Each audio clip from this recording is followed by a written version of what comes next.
የሚወድሽን አግቢ፣ የምትወዳትን በመንፈሳዊ ስርዓት አግባ እያልን ነው። ቅድመ ጋብቻ የአኗኗራቸውን ፍላጎት አለመነጋገር ትዳር ላይ ፈተና ያመጣል። ሻይ የጋበዘ ሁሉ ባል አይሆንም። ልብ ድካም እንዳይዛችሁ። አንዳንዶቹ ነገ እንጋባለን፣ እንደው ብንላፋ ምን ችግር አለ? እንደው ብንሳሳ ምን ችግር አለ? ችግርማ አለው ወንድሞቼ። የምታጫዋት ልጅ ከሰማይ የወረደች አይደለችም፣ ምድራዊ ነች። ጠንካራ ጎን እንደሚኖራት ሁሉ ደካማ ጠባይም ሊኖራት ይችላል።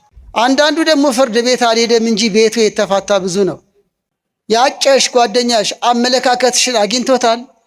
አይምሮሽን፣ አስተሳሰብሽን ወዶታል? መርምሪ። ወይስ ቁመናሽን ብቻ ነው? ትዳር እውቀት ይፈልጋል። በይበልጥ እህቶች የሰማችሁ ነው። እሺ ለማለትም አትቸኩሉም። ዝም ብሎ እንደ ዳህ ስጥ ዝም ብሎ መዘገን የለም። ደጅ የምታስጠኙ ግን በኩራት በትዕቢት አይደለም። ምንድነው ልምድ፣ የጸሎት ልምድ፣ መንፈሳዊ አቋምህ፣ ውሎ የት ነው? ምሽት የት ነው? ልዩ ጉባኤ እንላለን፣ ልዩ ህይወት ጠፍቷል። መንፈሳዊ ጉባኤ እንላለን፣ መንፈሳዊ ህይወት ተጓድሏል። አስራት ክፈሉ፣ ምጽዋት መጽውቱ እንላለን፣ ቤታችሁ ግን ባዶ ሆኗል። ሰላም የለም፣ ፍቅር የለም፣ የጋብቻ መግባባት የለም። እዚህ ደግ ደና በጎ እንመስላለን፣ ቤታችን ግን ቀጋ ነን። የውጪ አልጋ የቤት ቀጋ በዝቷል። አንዳንድ ወጣቶች ማግባት አልፈልግም፣ ትዳር እንደነገሌ ከሆነ ጥንቅር ብሎ ይቅር ብለው እንደ ቆሜ ልቅር ያሉ አሉ። ለምን? የእኛን አይተው። እሳት በአግባቡ ከያዙት ምግብ ያበስላል፣ መልካም መዓዛ ይፈጥራል። በአግባቡ ካልያዙት ያቃጥላል። ወጣትነትም እንዲህ ነው። መተጫጨት ለጋብቻ ዓላማ ነው። አስተውሉ። መተጫጨት ለፍቅረኝነት አይደለም። መተጫጨት ጓደኛ ሆኖ ፎቶ እየተነሱ እንደ በየካፍቴሪያው እየዞሩ ለመኖር አይደለም። ብዙ መዘነጥ የማይወድ አለ፣ የሚወድ ደግሞ አለ። እሷ ጋር ሆኖ ስፕራይት ነው የሚያዘው። እስከ 12 ሰዓት ስፕራይት ይጠጣል። ከ12 ሰዓት በኋላ ሌላ ነው። ቬሎ የሚባል አልፈልግም የምትል ደግሞ አለች። አይኔ አልፈልግም በሀበሻ በባህል የምትል አለች። ፍላጎቷ ምንድን ነው? ፍላጎቱ ምንድን ነው የሚለውን የሚያውቁበት ጊዜ ነው። ታዋቂ ሰባኪ ብለው ያገባዋሉ፣ ታዋቂ ዘማሪ ብለው ያገባዋሉ። አሁን ግን እንጃላቸው፣ እግዚአብሔር ይሆናቸው። እንደዚህ ያለ አይነት ነው። አንዳንዴ ነጭ ነጩ የሚባለው ነገር ጥሩ ነው። መተጫጨት ማለት መጋባት አይደለም። በዋዜማው ሊቋረጥ ይችላል ካልተግባቡ፣ እግዚአብሔር ካልፈቀደ፣ ሁኔታዎች ካላግባባቸው። ስለዚህ ዓላማቸው ለቅዱስ ጋብቻ ከሆነ እግዚአብሔር ፈቅዷል። ዓላማቸው ንብረት ላይ፣ ቁመና ላይ፣ መኝታ ላይ፣ መጫወት ላይ ብቻ ከሆነ እግዚአብሔር አልፈቀደም። ደስ ሳይሉት የበሉትም ጤና አይሆንም እንኳን ያገቡት።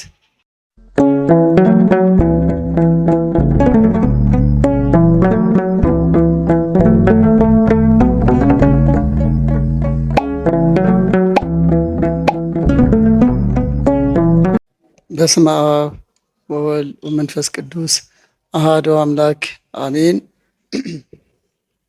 ክቡር መምህራችን መጋቤ ሐዲስ ኤልያስ የዚህ የደብረ ብስራት ቅዱስ ገብርኤል ቤተክርስቲያን ስብከተ ወንጌል ዋና ኃላፊ፣ ክቡራን ወንድሞቻችን ዘማሪያን፣ የተከበራችሁ የእግዚአብሔር ቤተሰቦች በሙሉ እንደምን ዋላችሁ?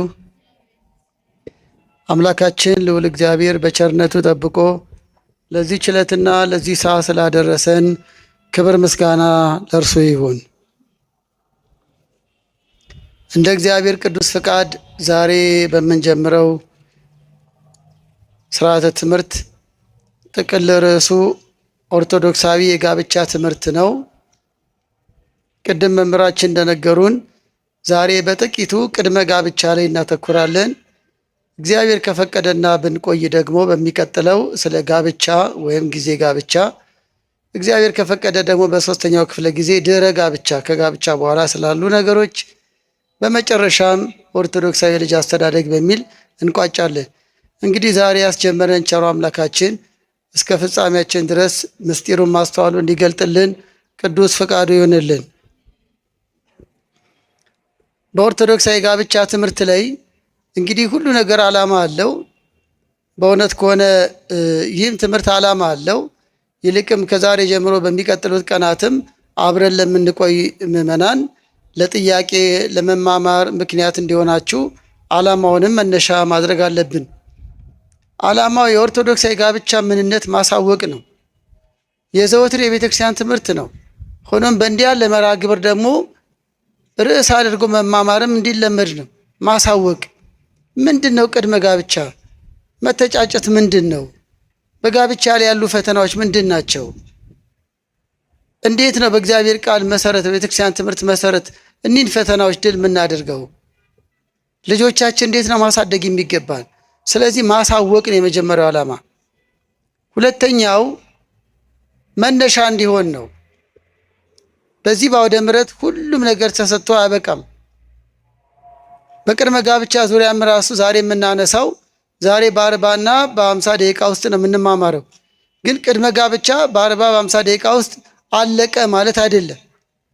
መነሻ እንዲሆናችሁ ነው። ይልቅም ያላገባችሁ ወጣት ልጆቻችን ካህናትን ለመጠየቅ፣ መምህራንን ለመጠየቅ፣ መጽሐፍት ለማንበብ፣ ልምድ ያላቸው ታላላቆችን ለመጠየቅ፣ ለመጠያየቅ መነሻ እንዲሆን መግቢያ እንዲሆናችሁ ነው። ሌላው የተቀደሰ ኑሮ እንዲኖረን ነው። ይኸው ነው ከቅድመ ጋብቻ እስከ ድህረ ጋብቻ ይኸው ነው የቤተ ክርስቲያን ዓላማ፣ የእግዚአብሔር ዓላማ ሕይወታችን እንዲቀደስ ነው። የእግዚአብሔር ፈቃድ መቀደሳችሁ ነው ይላል ቅዱስ ጳውሎስ በአንደኛ ተሰሎንቄ ምዕራፍ 4 ቁጥር 3 ላይ የእግዚአብሔር ፈቃድ መቀደሳችሁ ነው። ምእመናን የዚህ ሁሉ የስብከት ወንጌል ዓላማ የውዳሴው ዓላማ የተቀደሰ ሕይወት እንዲኖረን ነው። ለመዳን ነው። በመልካም ኑሮ ሆነን የእግዚአብሔር መንግሥት ለመውረስ ነው። ስለዚህ የአውደ ምሕረቱም የስብከት ወንጌሉም የሰበካ ጉባኤውም የሰንበት ትምህርት ቤቱም እንዲህ የመሳሰሉ የወንድሞቻችንም ቃለ እግዚአብሔር የማዳረስ ዓላማ እንድንቀደስ ነው። የእግዚአብሔር ፈቃድ እንድትቀደሱ ነው። እንደው ለትዳር ብቻ አይደለም። በቃ ያላገባ እንዲያገባ ብቻ ልቅስቀሳ ልናደርግ አይደለም። ለተቀደሰ አኗኗር ነው። በየትኛውም ኑሯችን ውስጥ እግዚአብሔር ደስ አሰኝተን የእርሱን ክብር የእርሱን መንግሥት እንድንወርስ ነው። የምስጢር ባለቤት ምስጢሩን ለሁላችን ይግለጥልን። እንግዲህ በዚህ ቅድመ ጋብቻ ትምህርት ላይ አንደኛ ሁለተኛ እንላለን ለጥያቄና ለክትትል እንዲመቻችሁ። መተጫጨት ራሱ መጠናናት ምንድን ነው ነው? መተጫጨት የሚለው ቃል በእርግጥ የአማርኛ ሀሳብ ነው። በአማርኛ መተጫጨት መፈላለግ፣ ስጡኝ ማለት፣ ለጋብቻ መዋዋል ነው። በግዕዛችን ደግሞ ፍሂር ይላል። ማጨት፣ መመኘት፣ ስጡኝ ማለት። ይህንን የሚያጠናክርልን በፍትሐ ነገሥት ፍሂርሰ ኪዳን ውእቱ ወተስፋ ዘይፈቅድ ማውስቦ በፍትሐ ነገሥት በተባለው የሥርዓት መጽሐፋችን አንቀጽ 24 ቁጥር 869 ላይ ማጨትስ መተጫጨትስ ቃል ኪዳን ነው፣ ከጋብቻ የሚቀድም ቃል ኪዳን ነው። የእግዚአብሔር ሰዎች ክርስቲያኖች ከጋብቻ በፊት የሚያደርጉት ስምምነት ነው። አብረን ብንኖር በትዳር ብንኖር ብለው የሚነጋገሩበት የሚተዋወቁበት ጊዜ ነው ይለናል፣ የመተጫጨት ጊዜ። ስለዚህ መተጫጨት ስንል የቅድመ ጋብቻን ቆይታ በቅድመ ጋብቻ ያሉ ወጣቶች ይልቅም ስለ ጋብቻ ራሳቸው የሚያዘጋጁበት አንዱ እሷ ደግሞ እሱን የሚያውቁበት እስከሚችሉት ድረስ የሚገነዛዘቡበት ወቅት ነው መተጫጨት። እንግዲህ መተጫጨት ከአዳም ጀምሮ እንደነበረ ቅዱሳት መጻሕፍት ይነግሩናል። አዳም ሔዋንን አጭቷል፣ ተመኝቷል። የአዳምን ምኞት ማጨት ነው ይሉታል። በኦሪት ዘፍጥረት ምዕራፍ 2 ላይ ይልቅም ደግሞ ይህንን አብራርቶ የጻፈው ቅዱስ ቀሌምንጦስ የቅዱስ ጴጥሮስ ደቀ መዝሙር ኦሪት ዘፍጥረት ላይ ያለውን አዳም ሔዋንን እንዴት ሚስቱ አድርጎ ስለመኖሩ ሥላሴ ለአዳም እንዴት እንደሰጡት አብራርቶ በጻፈው በቀሌምንጦስ መጽሐፍ ላይ አዳም እንስሳት ሁሉ ሁለት ሁለት ሆኖ ሲመለከት እኔ ብቻዬን ነኝ ብሎ አሰበ። አዳም በተፈጠረ ከ7 ዓመት በኋላ ነው ሔዋንን እግዚአብሔር ከጎኑ የሰጠው። በእነዚህ ጊዜያት ውስጥ እንስሳት ስም አውጣልን እያሉ ስም የሚያወጣላቸው፣ እንደምን አደርክ እንደምን ዋልክ የሚሉት፣ ጸጋ እግዚአብሔር ከነ አዳም ሳይለይ በፊት እንስሳት ለአዳም ይገዙ ነበር፣ ይታዘዙም ነበር። የእግዚአብሔር ጸጋ ሲርቀን ነው እንስሳት አውሬ የሆኑብን። እናም አዳም ሁለት ሁለት ሆኖ ይመለከት ነበር። ሁለት ሁለት ወንድ ሴት ሆኖ የሚመለከታቸው እንስሳት ሁለት መሆናቸው ብቻ አይደለም መዋደዳቸውን የሚመለከት ነበር። እንዲያውም ሊቃውንትን በሌላ ትርጓሜ ላይ ይሰሩታል። በይበልጥም ርግቢቷና አንድ የርግብ የወንድ ጾታ ያለው ፍቅራቸውን ይመለከት ነበር። እንዲያውም ቅዱሳት መጻሕፍት ምን ይላሉ? አዎ ኦፈ መንጢጥ የምትባል የርግብ የወፍ አይነት ነበረች። አዎ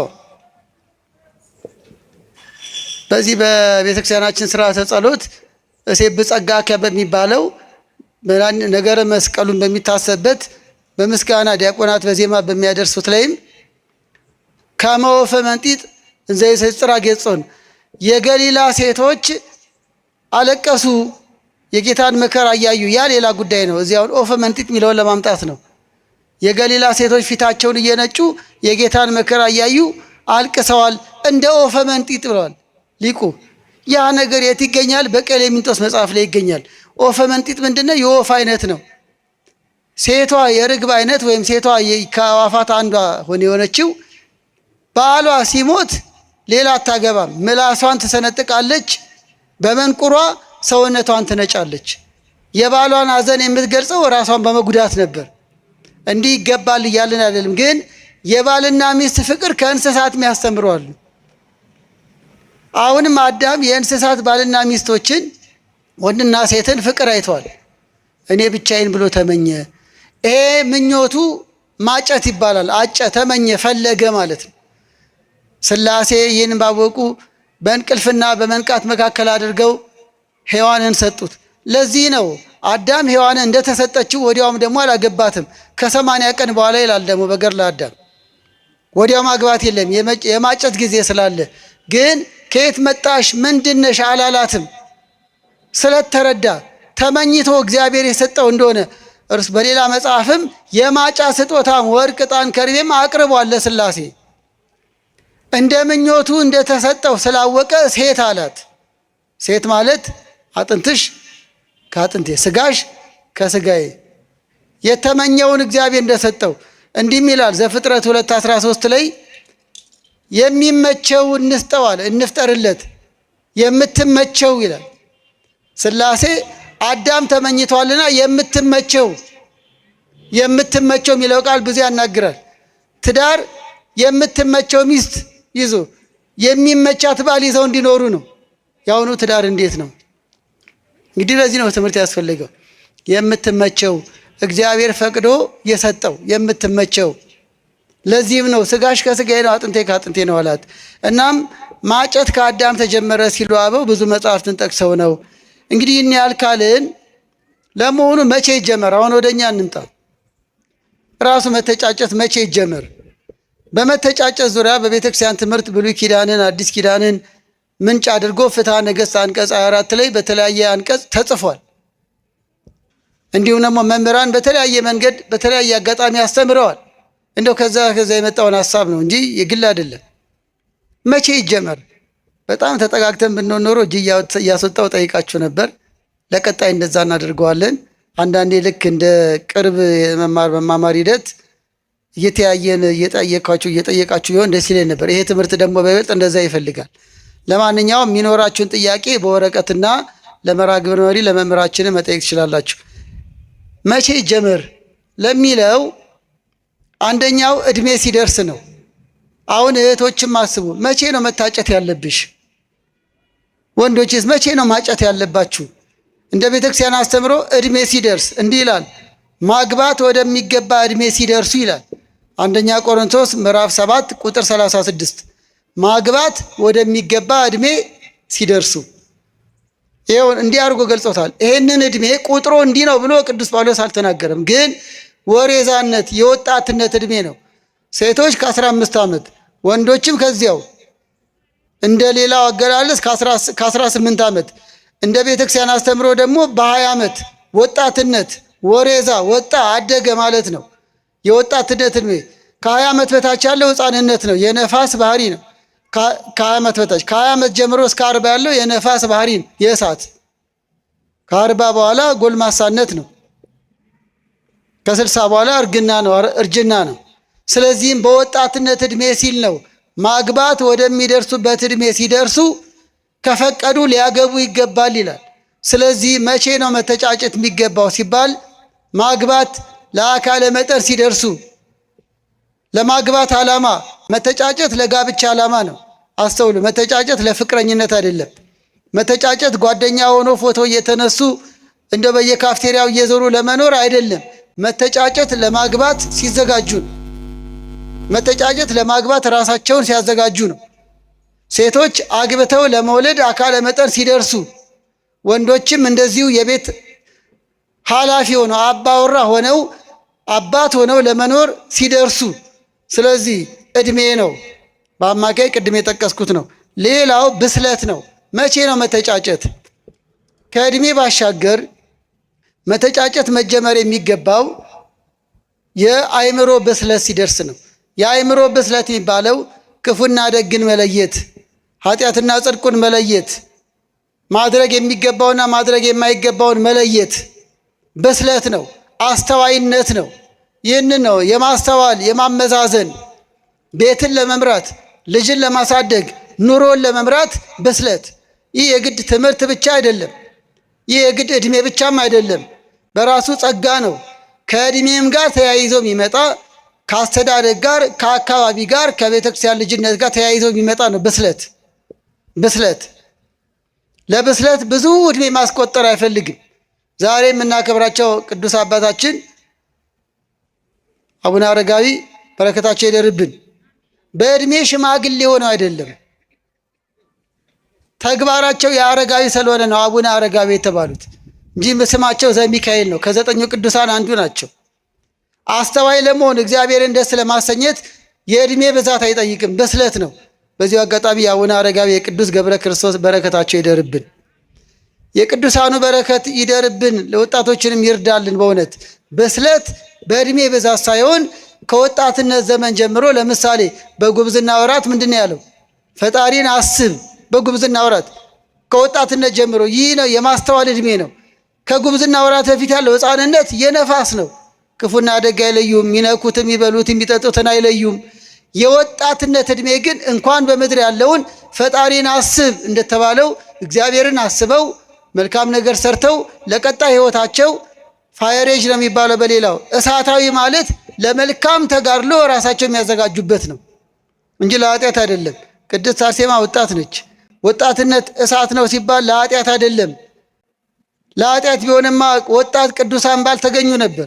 ቅድስት አርሴማ ወጣት ነች። 22 ዓመቷ ነው። በረከቷ ይደርብን። ቅዱስ ጊዮርጊስ ወጣት ነው። በ27 ዓመቱ ተጋድሎውን የፈጸመው። በረከቱ ይደርብን። ስለዚህ ልጆቻችን እሳታዊ ነው ወጣትነት፣ እንደዚህ ነው በደል ነው ኃጢአት ነው የሚል ነገር ሕሊናችሁ ላይ አይደር። እሳት የተባለው እሳት በአግባቡ ከያዙት ምግብ ያበስላል፣ መልካም መዓዛ ይፈጥራል። በአግባቡ ካልያዙት ያቃጥላል። ወጣትነትም እንዲህ ነው። በአግባቡ እግዚአብሔርን በማሰብ ከኖሩበት መልካም ሕይወት መሰረት ይጣላል።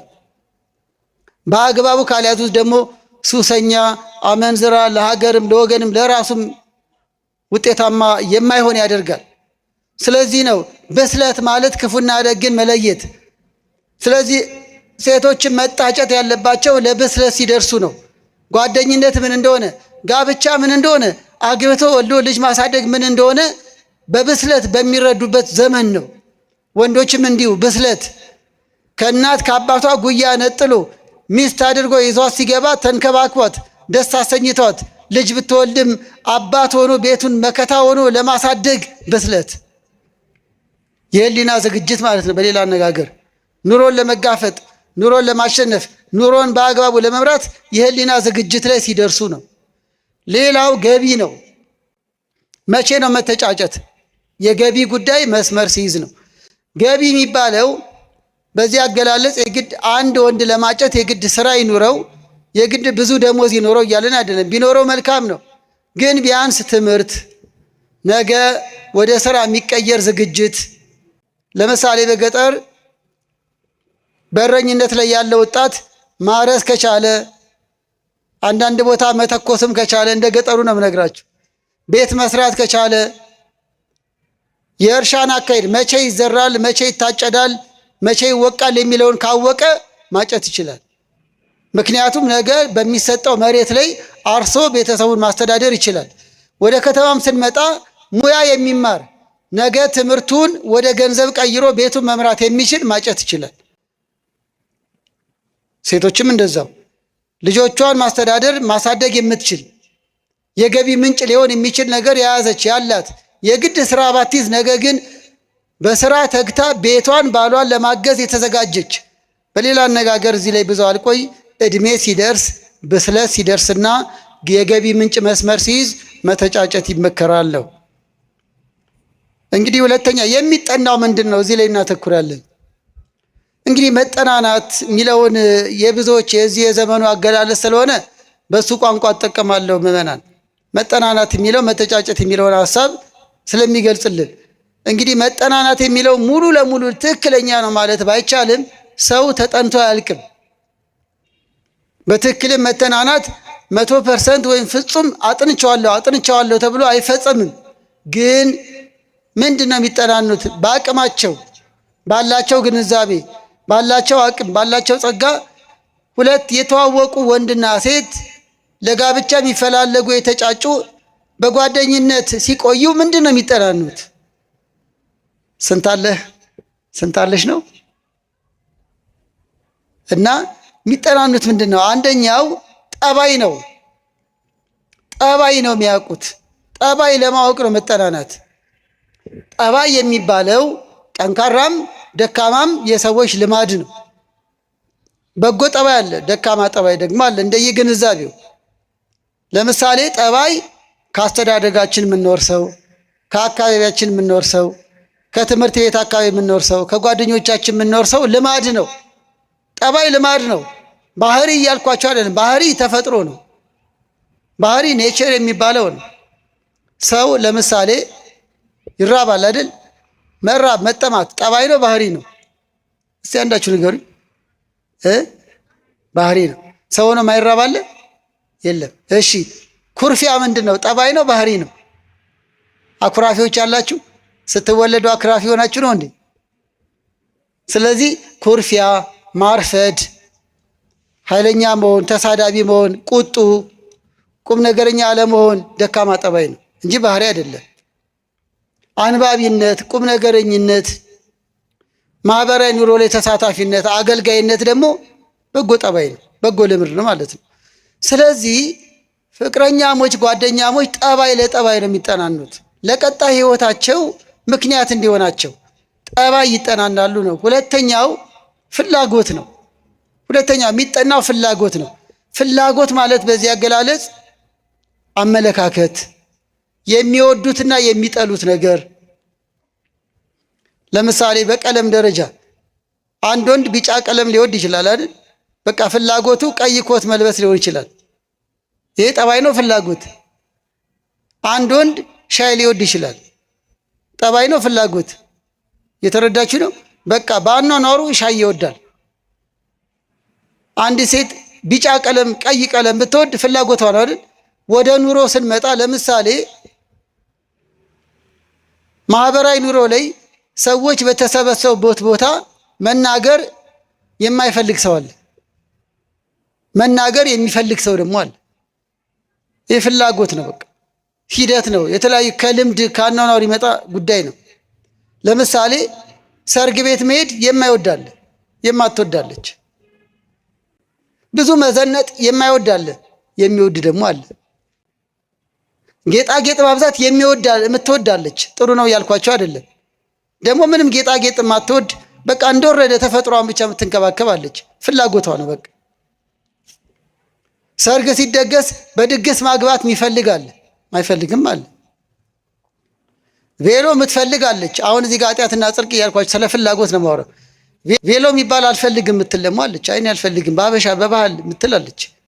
እየተረዳችሁ ነው? ስለዚህ በኑሮ ልምዳቸው ውስጥ ፍላጎቷ ምንድን ነው፣ ፍላጎቱ ምንድን ነው የሚለውን የሚያውቁበት ጊዜ ነው። ይሄ ሁሉ ለምን ይጠቅማል? በኋላ እንመጣለን። ለምሳሌ ሌላ ሚዲያ ላይም ተናግረነዋል፣ ግን ይገልጽልኛል። ሁለት ባልና ሚስቶች በሆነ ጉዳይ ተጋጩ። ምንድን ያጋጫቸው? እርሷ ነፍስ ካወቀች ጀምሮ ውጭ ሀገር መሄድ በጣም ፍላጎቷ ነው። ያውን ጠባይ ነው፣ ፍላጎቷ ነው። በቃ አሜሪካ ካልሄድኩ ነው በቃ ህልሟም ቀኑም ምንም። ታዲያ ዲቪ ሁሉ ትሞላለች በየጊዜው። የሚገርሟችሁ በኋላ ባሏ የሆነው ቀድሞ ፍቅረኛዋ ደግሞ ውጭ ሀገር አይወድም። ውጭ ሀገር የሚጠላ አለ ወይ ትሎ ይሆናል። ይኖራል። እኔ ገጠመኝ ነው የምነግራቸው። አይወድም።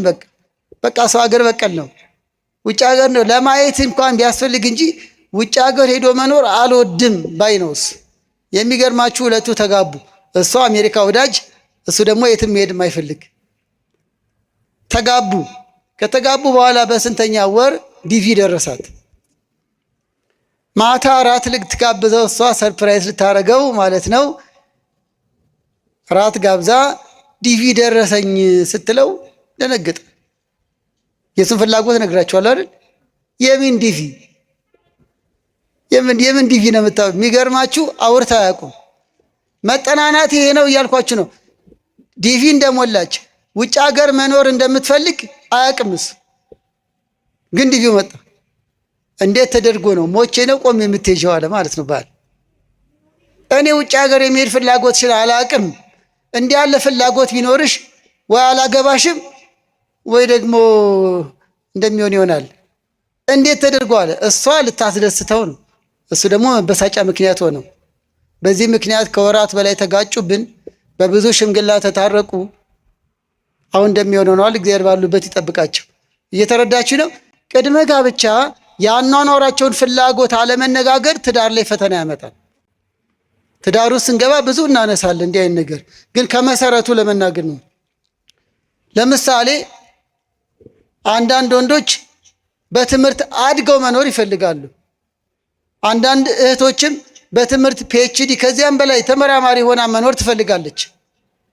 አንዳንድ ወንድ ደግሞ ሚስቱ ካገባችው በኋላ ተማሪ እንድትሆን አይፈልግም። ለዚህ ነው ትምህርት የሚወድ ትምህርት እወዳለሁ፣ ንግድ የሚወድ ንግድ እወዳለሁ። ስለሚወዱትና ስለሚጠሉት ነገር መነጋገር ማለት ነው መጠናናት ማለት። ወይ በጸጋ ይቀበሉታል ወይም ደግሞ ያቋርጣሉ። እንዲህ አይነት ፍላጎት ካለሽ መኖር አልችልም ሊል ይችላል። እሷም እንደዚሁ። ቅድመ ጋብቻ መተጫጨት ማለት መጋባት ማለት አይደለም። ውሉ ሊፈርስ ይችላል።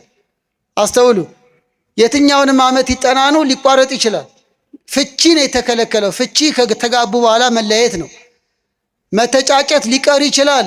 ጠባይ ካልተግባቡ፣ ፍላጎት ካልተገነዛዘቡ ሊቋረጥ ይችላል። እንዲሁም በጣም ሰላማዊ ነው። ይሄ በጣም በጎም ነው። አንዳንዴ የማይሆን ከሆነ በጊዜ ማቋረጥ በጣም የተሻለ ነው። አዎ ጥንቱን ነው እንጂ መጥኖ መደቀስ አሁን ምን ያደርጋል? ድስት ጥሎ ማልቀስ መደቆሳ ይላሉ አበው አይደል? አስቀድሞ ነው። አንዳንዴ ጋብቻ ላይ ሲጓተቱ ሲነታረኩ፣ በነገራችን ላይ የቅድመ ጋብቻ የድህረ ጋብቻ ትምህርት ያስፈለገው ያለ ምክንያት አይደለም። በቀጣዮቹ ጊዜያት ከቁጥር ጋር አያይዘን መንገልጽላችሁ ነገር ይኖራል። በጣም በሚያሳዝናችሁ ባለፈው ዓመት በ2017 በ6 ወር ውስጥ ከአንድ ክፍለ ከተማ ብቻ በ6 ወር ውስጥ 97 ሰዎች ፍቺ ፈጽመዋል። አሁን 97 ትንሽ ነው። የሚገርማችሁ 90ዎቹ ኦርቶዶክሳውያን ናቸው። የሰማችሁ ነው። ዝቅ ስናደርገው ከ90ዎቹ 60ዎቹ በቁርባን የተጋቡ ናቸው። ይሄ ያሳፍራል። ምን እየሰራን ነው? የምንድረውን ያህል የሚፋታው እየበዛ ነው። አንዳንዱ ደግሞ ፍርድ ቤት አልሄደም እንጂ ቤቱ የተፋታ ብዙ ነው። አንዳንድ ወጣቶች ማግባት አልፈልግም፣ ትዳር እንደነገሌ ከሆነ ጥንቅር ብለው ይቅር ብለው እንደ ቆሜ ልቅር ያሉ አሉ። ለምን? የእኛን አይተው። ለምን ሆነብን? የትዳር ገጽታ እየተበላሸ ነው። በየቤቱ ብዙ ጉድ አለ። በየአደባባዩ ብዙ ችግር አለ። ውስልትና በዝቷል። ፍቅር የለም። በየጓዳው መደባበቅ ነው። ነውር በዝቷል። ፍቺ በዝቷል። ለምን ሆነ? ለዚህ ነው። ትውልድ ላይ እንስራ። ያገባነው አርፈን ቁጭ ማለት እንችላለን። ለትውልድ በማሰብ ነው። ይህም አውደ ምሕረት ዓላማው ይሄ ነው። ቢያንስ እኛ ድርሻችን እንወጣ። ቅድመ ጋብቻ ያሉ ልጆች አውቀውት ይግቡ፣ ራሳቸውን አዘጋጅተው ይግቡ ለማለት ነው። ትዳር እውቀት ይፈልጋል። አሁንም አንድ ምሳሌ ልንገራችሁ። ለምሳሌ ብዙዎች መኪና ታሽከረክሩ ይሆናል። መንጃ ፍቃድ ወይም መኪና ማሽከርከር ለመማር መኪና መግዛት ግዴታ ነው እንዴ? ነው እንዴ? ለምሳሌ እኔ ከተማርኩ ከ9 ዓመት በኋላ ነው አሮጌ መኪና የነዳሁት። መንጃ ፍቃድ ልማር ሲሄድ አንተ መኪና አለህ እንዴ ብሎ የጠየቀኝ የለም። ይጠየቃል እንዴ? አንድ ቀን እነዳለሁ ብዬ ተማርኩ። እንደዛ ነው። አሁንም ስለ ጋብቻ ለመማር መተጫጨት ወይም መጋባት ግዴታ አይደለም፣ ቅድሚያ ነው መዘጋጀት። አሁን አንዳንዶች እኔ አላጨው ይሄ ነገር አይመለከተኝም ትሉ፣ ነገ ታጫለህ፣ ነገ ትታጫለሽ። ያገባንስ ለልጆቻችን መመስከሪያ ይሆነናል፣ መምከሪያ ይሆነናል። ስለዚህ እውቀት ያስፈልጋል ነው። ስለ መኪና ከተማሩ ነው መኪና መንዳት፣ ስለፈለጉ ብቻ አይደለም። አንድ ሰው መኪና መንዳት አልችልም ግን መኪና ልንዳ ቢላችሁ ትሰጡታላችሁ? ከሰጣችሁት አደጋ ነው የሚፈጠረው። ትዳርም ይሄ ነው። ስለ ትዳር ሳያውቁ የገቡ ግጭቱ በዛ፣ አደጋው በዛ። እውቀት ያስፈልጋል። መጽሐፍ ቅዱስ በብሉይም በአዲስ ኪዳንም ከቅድመ ጋብቻ እስከ ትዳር ሕይወት በደንብ ነው ያስተማረን። ልጅ እንዴት ማሳደግ እንዳለብን ከመጽሐፍ ቅዱስ በላይ የሚናገር የለም። እኛ አብራርተን አልነገርናችሁ ሆኖ ነው እንጂ ምንም ጉድለት የለባትም እናት ቤተክርስቲያን። የቤተክርስቲያን አምላክ መድኃኔዓለም ክርስቶስ ክብር ይግባው። እኛንን ያልነገርናችሁ፣ እኛንን ዝም ብለን ላይ ላዩን እንጨዋለን። ሕይወት ግን ከታች ባዶ ነው። ልዩ ጉባኤ እንላለን፣ ልዩ ሕይወት ጠፍቷል። መንፈሳዊ ጉባኤ እንላለን፣ መንፈሳዊ ሕይወት ተጓድሏል። አስራት ክፈሉ፣ ምጽዋት መጽውቱ እንላለን፣ ቤታችሁ ግን ባዶ ሆኗል። ሰላም የለም፣ ፍቅር የለም፣ የጋብቻ መግባባት የለም። እዚህ ደግ ደና በጎ እንመስላለን፣ ቤታችን ግን ቀጋ ነን። የውጭ አልጋ የቤት ቀጋ በዝቷል። ለዚህ ነው ወገኖች 24 ሰዓት ብንጮ ማይቆጨን ለውጤት ነው። ጋብቻ እውቀት ይፈልጋል። አሁንም ለዚህ ነው ልጆቻችን ወደ ተነሳውበት ስመለስ ምንድነው ማጠናው ብትሉ ወንድሞቼ፣ ጠባይዋን አጥና፣ ፍላጎቷን አጥና። ተጠንቶ አያልቅም፣ ግን እወቅ፣ የምትችለውን ያለ እወቅ። ልጆቻችን ሴቶቹም የማጨት ስጦታ የማጨት ጥያቄ ሲቀርብላችሁ እንደ ጊዜውና ወቅቱ ፈቃደኛ ስትሆኑ መጠናናት የምትጀምሩት ጠባዩ እንዴት ነው? እንደው ፍላጎቱ ምንድነው? ምን ይወዳል? ምን ይጠላል? መጠናናት ያስፈለገበትን ምክንያት ተናግሬ ደግሞ ልቀጥል። ግን የተከታተላችሁ ነው። እግዚአብሔር ከሁላችን ጋር ይሁን።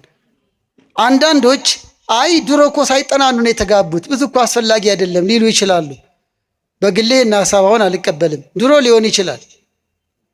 በባህላችን በአንዳንድ የሀገራችን ክፍልም ልጅን ለልጄ ተብሎ ሳይጠናኑ የተጋቡ አሉ። ግን እውነት ተዋደው ነው የሚኖሩት? ባህሉን ፈርቶ እንጂ ተጎጂ የበዛበት ነው። ሳይጠናኑ የተጋቡ ፍቅር የለም፣ መዋደድ የለም። በይበልጥም የሴቶች ተጎጂነት ይበዛል። ሳይጠናኑ ተጋብተው ሳይተዋወቁ ፍቅር ሳይኖራቸው ተጋብተው ወይ እሱ ለገበያ ወጥቶ አረቄውን ጠጁን ጠጥቶ ይመጣል፣ እሷ ደግሞ ቤት ስትንጎዳጎር ትውላለች። በቃ እሱ ከፈለገ ብቻ ወደ መኝታ ይላሉ፣ ካልፈለገ ጀርባውን ሰጥቶ ይሰጣል። ብዙ እናቶች ተጎሳቅለው ነው የኖሩት። ቤተክርስቲያንን አታበረታታም። የትዳር እኩልነት ይዘው አልኖሩም። ብዙዎቹ የወንዶች የበላይነት የነገሰበት ዘመን ነበር። ልጅን ለልጄ እየተባሉ ያለ ዕድሜዋ እየተዳረች ጓዳ ለጓዳ መከራዋን እያየች ገበያ እንኳን ሄዳ የአማራትን ልብስ የማትገዛ እናት ሞልታለች። በመከራ ውስጥ የኖሩ ለምን ተብሎ ወባረኮሙ በአሐቲ በረከት ነው። እግዚአብሔር በአንዲት ነው የባረካቸው። ሁለቱም ደስተኛ፣ ሁለቱም እኩልነት፣ ሁለቱም በመልካም ደስታ መኖር አለባቸው እንጂ አንዱ የበላይ አንዱ የበታቸው ነው እንዲኖሩ እግዚአብሔር አልፈቀደም። ብዙ ጊዜ ያለመጠናናት በአንዳንድ አጓጉል ባህል ልማድ ነው። ዝም ብላ አግባት የገሌ ዘር እኮ ነች ተብሎ ብቻ ዘር ተቆጥሮ መጋባት እግዚአብሔር አይፈቅድም። በኋላ እንመጣበታለን። ደግሞ ይሄ መጽሐፍ ቅዱሳዊም አይደለም። ይስሐቅ ርብቃን ወዷት ነው ያገባት። ርብቃም ይገርማቸዋል። ገና በዚያ በሕገ ልቦና ዘመን ይስሐቅን በመውደድ ነው ያገባችው። የአብርሃም ወገን ስለተባለ ብቻ አይደለም፣ ወዳው ነው በነፃ ፈቃዷ። ከይስሐቅ ጋር መኖር ትፈልጊያለሽ ወይ? ዘፍጥረት 24 ላይ አዎ ብላ ነው ያገባችው። ሴቶችም ፈቅደው ወንዶችም ፈቅደው ሊጋቡ ይገባል፣ ያለማንም ተጽዕኖ። ይሄ ዘመናዊ አስተሳሰብ ሳይሆን መንፈሳዊ አስተሳሰብ ነው። ይስሐቅና ርብቃ የተጋቡት ተዋደው ነው፣ ያለማንም ተጽዕኖ። ለወላጅ ተብሎ ለዘር ተብሎ ለገቢ ተብሎ አይደለም፣ በትክክል ወዳው ነው። ከእናቱ አዘን የተጽናናው በርብቃ ነው። ስለወደዳት ተዋዶ ነው መጋባት። የሚወድሽን አግቢ፣ የምትወዳትን በመንፈሳዊ ስርዓት አግባ እያልን ነው። ለዚህ ሁሉ መጠናናት ዓላማው ምንድን ነው? የሚያስፈልገው ለምንድን ነው? አንደኛው ሙሉ እምነት እንዲኖራቸው ነው። ለምን አስፈለገ መጠናናት ቢባል በእርሷ ላይ ባሏ እኮ ሊሆን ነው። መጠናናት ለጋብቻ ነው ብለናል፣ ለጨዋታ አይደለም። ስለዚህ ባሏን እንዴት ማወቅ የለባትም? ምን ይወዳል፣ ምን ይጠላል፣ ምን ደካማ ጎን አለው፣ ምን ጠንካራ ጎን አለው። እሱም እንደዛው ሙሉ እምነት በትዳራቸው ላይ እንዲኖራቸው ነው የመጠናናት ዓላማ። ሁለተኛው ለመተራረም ነው። የመጠናናት ዓላማ የጋብቻ ዓላማ መረዳዳት ነው። በኋላ እናያለን በቀጣይ። መረዳዳት ከቅድመ ጋብቻ ጀምሮ መተራረም የመረዳዳት አካል ነው። ደካማ ጠባይ ቢኖረው ልታርመው ነው። ኃይለኞች ደካሞችን ተሸከሙ ይላል። ለምሳሌ እኔም ምስክር ነኝ፣ ከኔም በላይ ብዙ መምህራን ምስክር ናቸው። ድንገት በወንዶች በመመሰሌ ይቅር በሉኝ። በጣም የቤተ ክርስቲያን ልጆች ሴቶቹ ማለት ነው፣ የሰንበት ትምህርት ቤት፣ የማህበራት፣ የግቢ ጉባኤ፣ በአውደ ምሕረት የማይለዩ ሴቶች ልጆች በጣም ሱሰኛ ልጅን ቆራቢ አድርገዋል። የሰማችሁ ነው። ተዋደዱ፣ ግን ሱሱን አልወደደችውም። መክራ አስመክራ አይደለም። ይሄ በባህር ማዶ በይበልጥ ኒውዮርክ በሚባል ሀገር የገጠመኝ ሃይማኖት የለሽ የነበረ አንድ ፈረንጅ ነበር። አንዲት አበሻ ሴትን ለጓደኝነት ጠየቃት። በትክክል አምነ ኦርቶዶክሳዊ ከሆንክ አገባለሁ አለችው። ኦርቶዶክስ ምንድን ነው? ክርስትና ምንድን ነው? እያለ ከስር መሰረቱ ጀምሮ እሷ ምክንያት ሆናው ልክ አንደኛ ቆሮንቶስ ምዕራፍ 7 ለመቀደሱ ምክንያቱ ነው ያለው እዚህ ላይ ነው። ለሱ መቀደስ ጓደኛው ምክንያት ሆነችው። በእንግሊዘኛ የሚያስተምሩ ታላላቅ የቤተክርስቲያን መምህራን አሉ። መምህራን ያሳጣን እግዚአብሔር። በሚገባ አስተማሩት። አምኖ ተጠመቀ፣ ንስሐ ገባ፣ በቅዱስ ቁርባን ጋብቻቸውን ፈጸሙ። የውጭ ዜጋ ማግባት ክልክል የለውም። ዋናው ሃይማኖት ነው። በኋላ እመጣለሁ። አሁን እዚህ ላይ ያነሳሁላችሁ ይህች የቤተ ክርስቲያን ልጃችን የውጭውን ዜጋ ኤቲስት የነበረውን ክርስቲያን አድርጋ አገባቸው። ምን እያልኩ ነው? መጠናናት ማለት ይሄ ነው። ጥቅሙ ለመተራረም ነው። ጎበዙ ጠንካራ ወንድ የተለያየ የዘፈን ልምድ፣ ጌጣጌጥ የማብዛት ልምድ ያላትን ሴት ጌጣጌጥ እንድተው፣ ጌጧ ሃይማኖቷ፣ ጌጧ ጠባያ እንደሆነ አስተምሮ አስመክሮ ጥሩ ሚስት ያደርጋታል። ለመተራረም ነው። መጠናናት ቅርብኝ ቅሪብኝ ለማለት አይደለም። ቸኩለው በቃ እንዲህ አይነት ሰውማ አልፈልግም ለመባባል አይደለም። ለውሳኔ አትቸኩሉ። በይበልጥ እህቶች የሰማችሁ ነው። እሺ ለማለትም አትቸኩሉ። ዝም ብሎ እንደ ዳስጥ ዝም ብሎ መዘገን የለም። የዳስጥ ያለፈው ሁሉ ይዘግነዋል አሉ። ዝም ብሎማ መዘገን የለም። የተዋህዶ ልጅ በደንብ ደጅ አስጠኑት፣ ወንዶቹ እንዳይሰሙ። እሺ አዎ ደጅ አስጠኝ በደንብ። ከልቤ ነው የምናገረው። ደጅ የምታስጠኙ ግን በኩራት በትዕቢት አይደለም። ምንድነው ልምድ፣ የጸሎት ልምድ፣ መንፈሳዊ አቋምህ፣ ውሎ የት ነው፣ ምሽት የት ነው?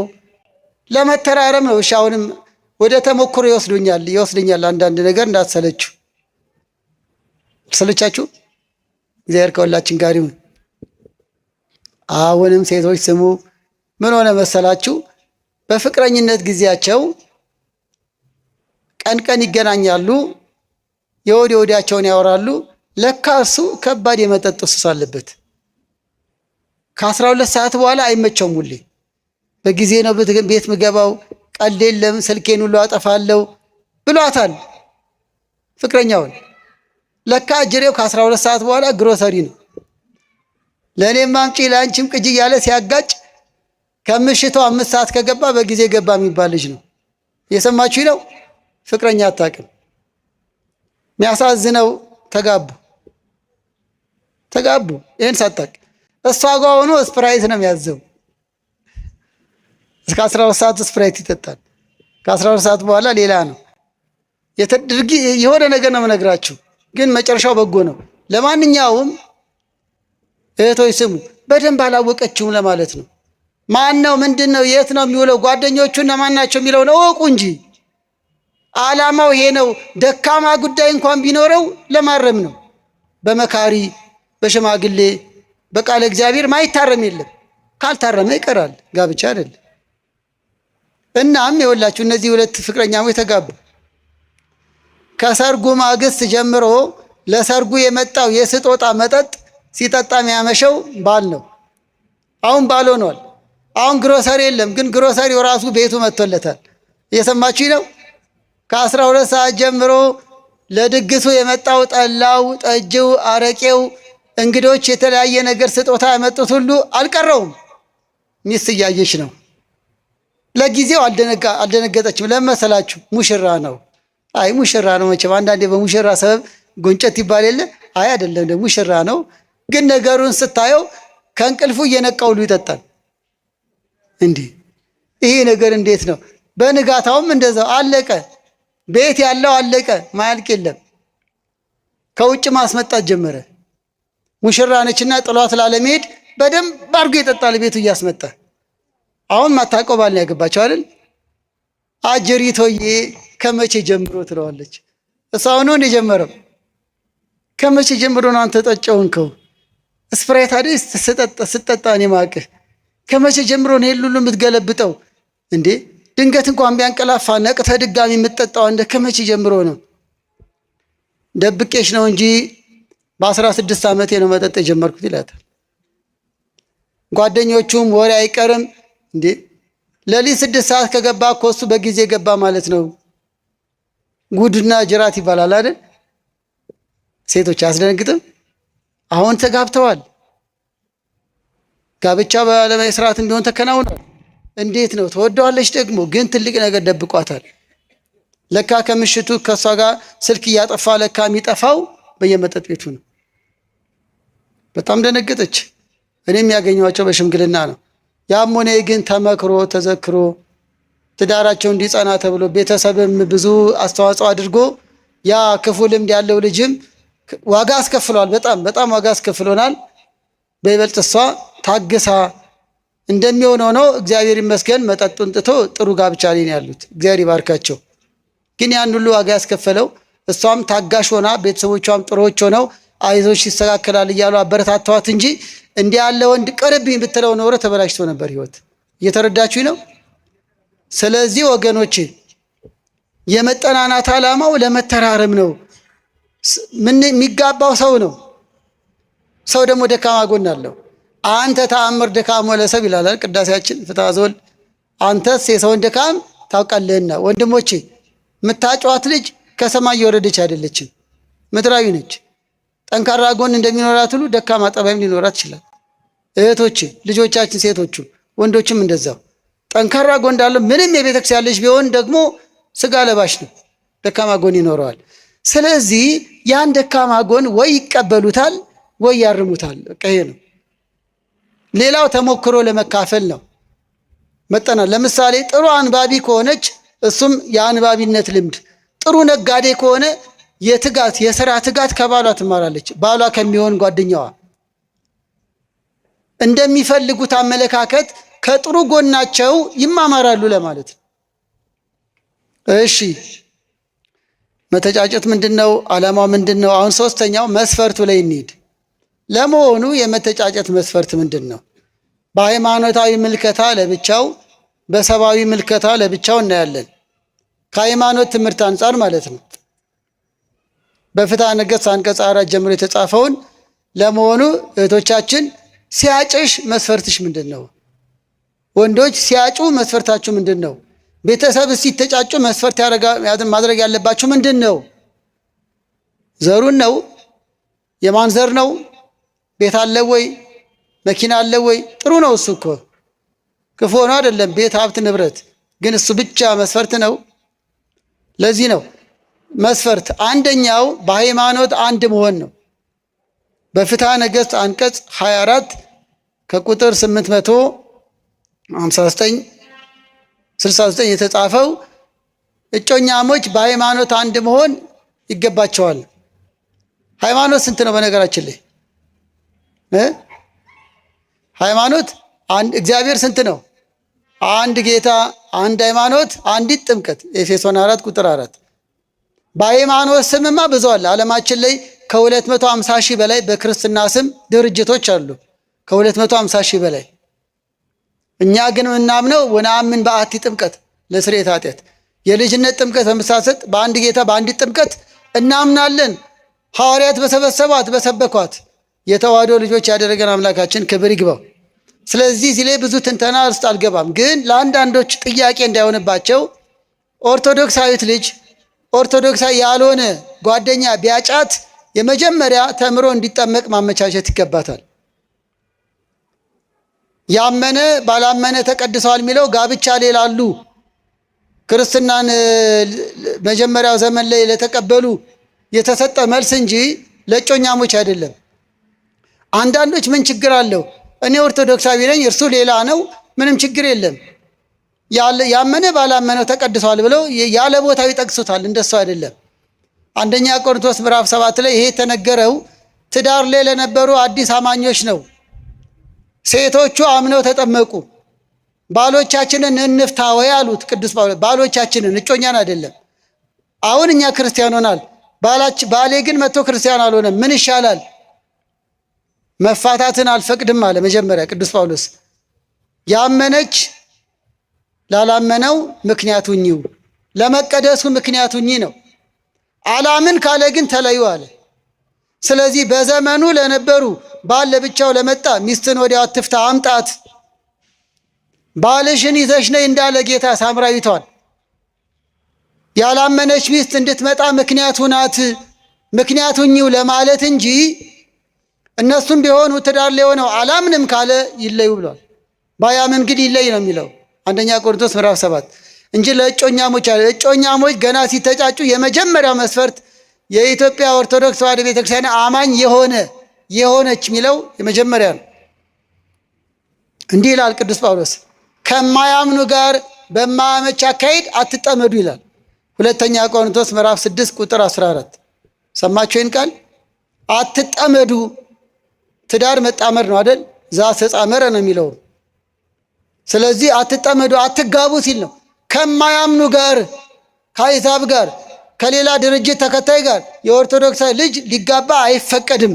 የእግዚአብሔር ቃልም እንዲህ ይላል በኦሪት ዘዳግም ምዕራፍ 7 ቁጥር 3 ከአሕዛብ ጋር ቃል ኪዳን አታድርግ። ዘዳግም 7 ከአሕዛብ ጋር ቃል ኪዳን አታድርጊ፣ ከማያምኑ ጋር የውል ነገ እንጋባለን ብለሽ ጓደኛ አቱኝ። ዘፍጥረት 28 ቁጥር 6 ካላመነው ጋር ልጅን እንዳታጋባ ይላል የእግዚአብሔር ቃል ለወላጅ ሲያስጠነቅቅ። ጣዖት የሚያመልኩ እኔን ከማያውቁ ቃሌን ከማይሰሙ ጋር ልጅን እንዳታጋባ ያለ ያዛል። ስለዚህ መሰረቱ ከኦሪት ጀምሮ እስከ ዓለም ፍጻሜ የቤተክርስቲያን ትምህርት የሚጋቡት ኦርቶዶክሳውያን ለኦርቶዶክሳዊ ተዋሕዶ አማኝ ብቻ ነው። ዘሌዋውያን 18 ቁጥር 17ንም ይሁት። ይሄንን ስንል አንዳንዴ የምግባር ልዩነት ሊኖር ይችላል። ለምሳሌ ነገርን ነገር ያነሰዋል። አንዳንድ እህቶቻችን ንስሐ እየገቡ የሚቆርቡ ናቸው። የሚያጨው ወንድ ኦርቶዶክስ ነው ግን አይቆርብም። ምን ይሻላል? ይቅርባት። የምግባር ልዩነት ሊኖር ይችላል። ቅድም ያልነው በመጠናናት ጊዜ እንዲማር አመቻችታ እሱም ቆራቢ እንዲሆን አመቻችታ መጋባት ይችላል። ይሁን እኔ ቆራቢ ነኝ እሷ ግን ቁርባ የሚባል አታውቅምና ወድጃታለሁ ግን ትቅርብኝ ሊል አይችልም። ቆራቢ እንድትሆን ማስተማር ነው። እንኳን ኦርቶዶክስ ሆነች እንኳን ኦርቶዶክስ ሆነ ሳይቆርቡ ጥሩ ህይወት ያላቸው ሰዎች እኮ አሉ። ቆራቢ ሆነን ደግሞ አሰናካዮች አለን እኮ። አገልጋይ ሆነን ከአገልጋይ የማይጠበቅ ህይወት ያለን፣ አገልጋይ ሳይሆኑ ደግሞ ጥሩ ህይወት ያላቸው አሉ። እነሱ ቢቆርቡ እንደው ክንፍ አያወጡም እንዴ? ስለዚህ ቆራቢ፣ ዘማሪ፣ ቀዳሽ፣ አወዳሽ፣ ታዋቂ መስፈርት አይሆንም። የኦርቶዶክስ ተዋሕዶ አማኝ የሆነ ቆራቢ ለቆራቢ ከተገናኙ እግዚአብሔር ይመስገን አሁን የተመቸ ይላል። ካልሆነ ተምሮ እግዚአብሔርን ፈርቶ በስጋው ደግሞ ተወስኖ የሚኖር ከሆነ መልካም ነው። ከዚህ አንጻር ነው ባይሆን ለካህናት ዲያቆናት ሊያገቡ የሚገባው አንዲት ድንግል ይላል በአንደኛ ጢሞቴዎስ ምዕራፍ 3 ለምሳሌ ዲያቆን አግብቶ ቄስ መሆን ይገባዋልና ለክህነት ደግሞ ድንግል ማግባት ግድ ነው። በፍትሐ ነገሥት አንቀጽ 9 ድንግል ያላገባ ካህን አይሆንም። ይሄ በቃ ቤተክርስቲያን ቀኖና ነው። ከዚህ አንጻር ለምሳሌ ወንዶች ዲያቆናት ሃይማኖቷ ብቻ ላይሆን ይችላል የሚያዩት በድንግልና መኖሯም ካኗኗሯ ከንስሐ አባቷ ከወላጆቿ ማረጋገጥ አለበት ከሷ። ከዚያ ውጭ ላሉት ግን በንስሐ ከተመለሰች በንስሐ ከተመለሰ ነገ ለቁርባን ለንስሐው ዝግጁ ከሆነ መጠናናት መጀመር ይችላሉ። ሌላው መስፈርቱ ከዝምድና ነፃ መሆን ነው። ከምን ዝምድና ግን ምንድን ነው? በቤተክርስቲያን አስተምሮ የምን ዝምድና ነው? አይ እንደ ልብ እንዳልጠይቃችሁ ራቃችሁብኝ። ግን ጮክ ብሎ የሚነግረኝ ዝምድና የምንድን ነው? የስጋ አይደል? እሺ የስጋ ዝምድና የታወቀ ነው። ሁለተኛውስ የጋብቻ አይደል? የጋብቻ ዘመዳሞች በእኔና በባለቤቴ መካከል ቤተሰብ መካከል ዝምድና ተፈጥሯል። አሁን የኔ ልጆች አሁን 3 ወንዶች ልጆች የኔ ልጆች ወይም የባለቤቴ እህቶች ዝምድናውን ለማሳየት የባለቤቴ እህቶች ለኔ ልጆች ምንድን ናቸው? አክስት አይደል? በቃ አክስት፣ አጎት፣ የጋብቻ ዝምድና ቀድሞ በተጋቡ መካከል ዝምድና ተፈጥሯል። ከዛ በኋላ ሌሎቹ ከዛ በኋላ ተከትለው ማግባት ክልክል ነው። እስከ አያት፣ አጎት፣ አክስት በዚያ ዙሪያ ያሉ የጋብቻ ዝምድና ያላቸው መተጫጨት ክልክል ነው። ሌላው ዝምድና አበልጅነት ነው። አበልጅ ምንድን ነው? ክርስትና አባትና እናት። በቤተክርስቲያን በስርዓተ ጥምቀት ትምህርት አበልጅ የሚለው አማርኛችንም ደስ ይላል። መንፈሳዊ ዝምድና ማለት ነው። ጽዋ ማህበር ወይ ሰንበት ትምህርት ቤት እንደዚህ ማለት አይደለም። አንዳንድ የጽዋ ማህበራት በእርግጥ በድሮ ስርዓት በዚህ ሳልናከ የምንቀምስ እንዳንጋባ ተባብለው ይዋዋላሉ። ያ ለነሱ ደንብ ነው። ለደንባቸው የሚገዙ ሊኖሩ ይችላሉ። ግን ድንገት በዛ ጽዋ ማህበር እግዚአብሔር ፈቅዶ ቢዋደዱ ካህኑ ያን ውል በቀኖና ሽሮ ሊጋቡ ይችላሉ። መንፈሳዊ ዝምድና የሚባለው ማህበራት አይደሉም። መንፈሳዊ ዝምድና የክርስትና አንሺና ተነሺ ቤተሰብ ነው። አውራጣት ይዘው የክርስትና ጊዜ ልጅን እንደ ልጄ ላሳድግ ብሎ ቃል ገብቷል። እርሱም ልጁም ለመዳር ክልክል ነው። በአንሺውና በተነሹ ቤተሰብ ብቻ መንፈሳዊ ዝምድና። ስለዚህ ይሄ ነው መጥመቀ መለኮት ቅዱስ ዮሐንስ ሄሮድስ ፊልጶስ የሚባል ወንድም አለው። የወንድሙን ሚስት ሊያገባ ፈለገ። ሄሮዳዳን የወንድምን ሚስት ማግባት አይገባህም፣ የጋብቻ ዝምድና ነው ብሎ የእግዚአብሔርን ሕግ ቅዱስ ዮሐንስ አስከበረ። እሷም ንብረት ለማግኘት ማግባት ስለፈለገች ዮሐንስ እንዲገደል አደረገች። እሱ ግን ሰማዕትነት ነው የተቀበለው። በረከቱ ይደርብን። የጋብቻን ዝምድና ቅዱስ ዮሐንስ አስከብሯል፣ ለሰማዕትነት አብቅቶታል። ዘመዳሞች ሊጋቡ አይገባም ነው ፍትሐ ነገሥት አንቀጽ 24 ላይ። ሶስተኛው መስፈርት እድሜ ነው። እድሜ ከፍተኛ የእድሜ ልዩነት ሊተጫጩ አይገባም። በአማካይ ለምሳሌ ወንዶች ሴቲቱን ከ15 ዓመት በላይ ሊበልጡ አይገባም። ወይ እኩያ ወይ የተወሰነ እድሜ ወይ እኩያሞች። አንዳንድ ጊዜ ፍቃድ እግዚአብሔር ከሆነ ሴቲቱ 3ም 4ም ዓመት እድሜ ብትበልጥ ክልክል አይደለም። ከፍተኛ የእድሜ ልዩነት ግን አይገባም። የእነ አዳምና የሔዋን ምስጢር ሌላ ነው። እሱን ሌላ ጊዜ እናነሳለን። አላቻ ጋብቻም አይገባም። የ15 ዓመት ልጃገረድን የ30 ዓመት ጎልማሳ እንዲያገባ አይገባም። የአዳም የሔዋን እንዳትሉን፣ እሱ ልደቷን አክብራ አይደለም 15 የሞላት ፈቃድ እግዚአብሔር ነው። ምክንያት አለ። የነገደ ድኅነት ምስጢር ነው። ያ ማስረጃ ሆኖ የ15 ዓመት ልዩነት ያላቸው ይጋቡ አይባልም። እድሜያቸው ሲገፋ የአካልም የስነ ልቦናም ልዩነት ይፈጠራል። ትዳሩ ሰላም አይሆንም። እየተለያዩ ይሄዳሉ። እሷ እያደገች እሱ እያረጀ። ስለዚህ የእድሜ ከፍተኛ ልዩነትም አይገባም። ማግባት ወደሚገባው እድሜ ሲደርስ ያለው ይህንን ነው። አንደኛ ቆሮንቶስ 7:36። ሌላው ለጋብቻ ዓላማ ብቻ ነው። መስፈርቱ ምንድን ነው? ለመጠናናት ለጋብቻ ዓላማ። ይሄን ያልኳችሁ ለምሳሌ ለፍቅረኝነት ተብሎ መተጫጨት ክልክል ነው። ለጋብቻ ዓላማ ነው ሊተጫጩ የሚገባው። የጋብቻ ዓላማ ምንድን ነው? በቀጣይ የምንማረው ነው። ግን አስተውሉ፣ የቤተ ክርስቲያን አስተምሮም ለጋብቻ የተፈቃቀዱ ይላል። በመተጫጨት የሚፈቀደው ለጋብቻ የተፈቃቀዱ። ለምሳሌ መጽሐፈ ተክሊል ወይ ፍትሐ ነገሥት አንቀጽ 4 3 ነገር አለውስ። የመጀመሪያው ክፍል ስለ መተጫጨት ነው። መሀለኛው ክፍል ስለ ጋብቻው ስርዓት ነው። የመጨረሻው ክፍል ስለ ድህረ ጋብቻ ነው። ለምሳሌ ሌላ ጊዜ ማነሳዋለሁ። በማጫ ስርዓት ውስጥ ድሮ ቃል ኪዳን ቀለበትም ሊጠለቅ ይችላል። ግን ቀለበት የሚያጠልቁት በድሮ ነው። አሁን የለም፣ አንድ ጊዜ ሆኗል። ግን በመጽሐፈ ተክሊል ያለ የቀለበት ስርዓት ሚላለ ቀድሞ የቀለበት ስርዓት ቀድሞ ያደርጋሉ። መጀመሪያ ቀለበት ያጠልቁና ከዓመት ከ2 ዓመት በኋላ ደግሞ ይጋባሉ። እንዳይከዳዱ የሚጠለቅ ቀለበት። ይሄ ግን ተቀይሯል። አሁን ቀለበት ተባርኮ የሚያጠልቁት በስርዓተ ጋብቻው ዕለት ብቻ ነው። ግን ቀድሞ ነበር። ወይም ስርዓቱ ላይ ነበር። ይህን ሁሉ ያልኳቸው የግድ ቀለበት ግዴታ አይደለም፣ ግን የሚተጫጩት የሚጋቡ ናቸው ለማለት ነው።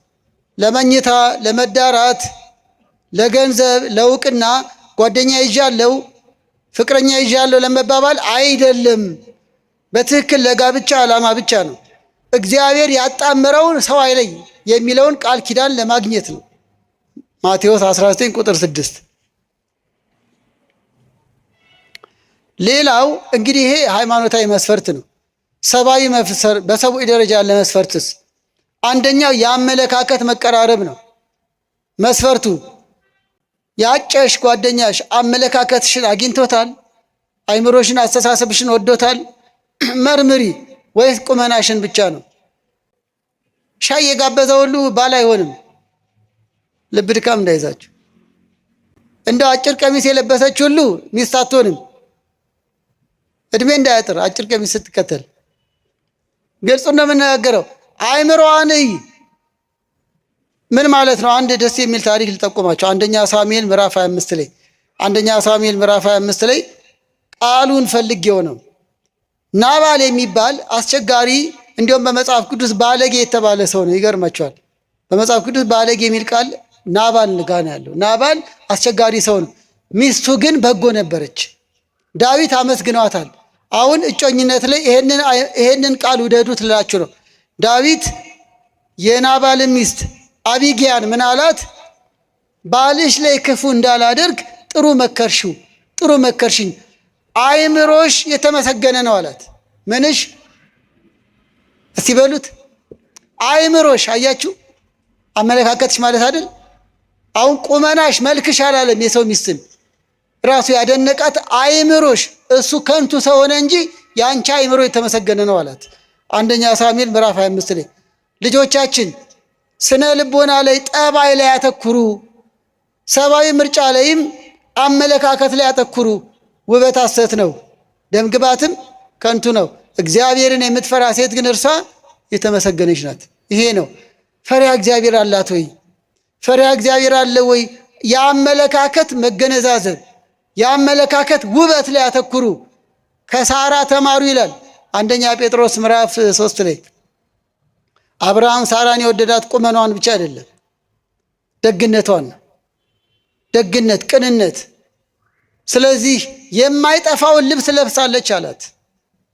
ሳራን እኮ ነው የማይጠፋ ልብስ፣ ፈሪሃ እግዚአብሔር፣ ቅንነት፣ ታማኝነት፣ ወንዱ ላይ ሴቱ ላይ። እና የተወደዳቸው እግዚአብሔር ሰዎች የአመለካከት መቀራረብ ይሁን መስፈርቱ ለማለት ነው። አመለካከታችሁ ተገነዛዝቧል? በምታወሩት ወሬ ትግባባላችሁ?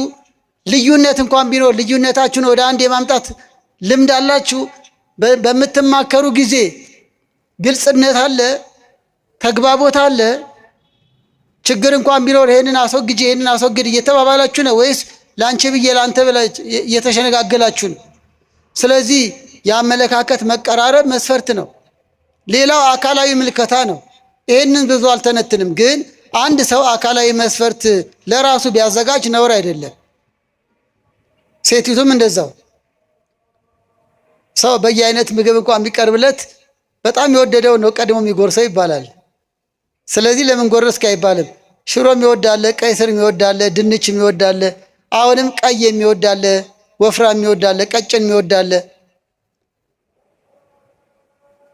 ሐሳበ ዝሙት አይሁን እንጂ አጠር ያለ፣ ረዘም ያለ፣ ጠይም ምን ቢባባሉ ነውር አይደለም። ስለዚህ አካላዊ ምልከታም መብት ነው ለማለት ነው፣ ግዴታ ግን አይደለም። እንዲህ ሆናለች ቢል እንዲህ ሆኗል በምልከታ ብቻ አይቀርም፣ ውስጣዊ ነው ዋናው ብያለሁ ቅድም። ሌላው የሚፈልጉት አይነት መስፈርት። አንዳንዶቹ ሃይማኖቱ፣ ምግባሩ፣ ጠባዩ ደስ ይለኛል ግን የምፈልገው አይነት አይደለም ምትል ሚስት አለች ወይም እጮኛለች። በቃ የራሷ መስፈርት ነው። አንዳንዴ መግለጥ አትችልም። እንዲህ የተባለ ግን ትዳር አይጀመርም። ሁሉ ነገሯን ወድጃለሁ ግን የምፈልጋት አይነት አይደለችም ሚለው እንዳለ ይቅርብህ። ያ የምትፈልገው አይነት ማለት ህሊናን ፈትሸው ለማለት ነው። ተስማማችሁ ወይ? እንደው በሁሉ ነገር ደስተኛ ናቸው እንላለን። ለብቻ ሲያወሩ ግን እንደው ግን ቅርቅር ይለኛል። ለምን እንጃ ብዙ የሆነ ነገሩ የምፈልገው አይነት አይደለም ትላለች። ወይ የሚፈልገው አይነት የሚለውን ተዩ ወይም እሱን ተዩ። ግን እየገባችሁ ነው? የምፈልገው አይነት የምትሉትን ለራሳችሁ ዲፋይን አድርጉት መጀመሪያ። ነገር ኃጢአት ከሆነ ተዉት። ውስጣዊ ስሜታችሁ ከሆነና እውነተኛ ውስጣዊ ፍላጎት ከሆነ ግን መብታችሁ ነው። እሺ፣ የሚከለከሉ ነገሮችን ተናግሬ ወደ ማብቂያ እንሄዳለን። በእጮኝነት ጊዜ የሚከለከሉ ነገሮች። እሺ፣ አብረንና አይደል? እግዚአብሔር ከሁላችን ጋር ይሁን። አሁን እሺ፣ መስፈርቱን አዩ፣ ተዋደዱ። እንግዲህ በቆይታችን የተጠናናን እንቆያለን አሉ። በቆይታቸው ምን ይከለከላል? አንደኛው መዳራት ክልክል ነው። መዳራት ዝሙት ነው።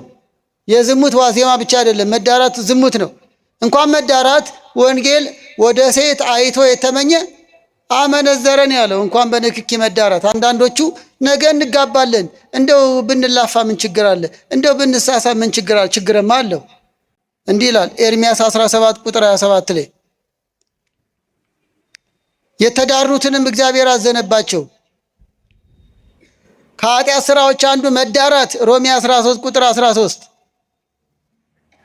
ሁለተኛ ቆሮንቶስ 12 ቁጥር 21 መዳራት፣ ማመንዘር፣ ይሄንን የሚያደርጉ የእግዚአብሔርን መንግስት አይወርሱም ይላል። አንዳንዶች እንዴት ይሆናል እንዴት ይቻላል ይላሉ። ይቻላል፣ ይሆናል።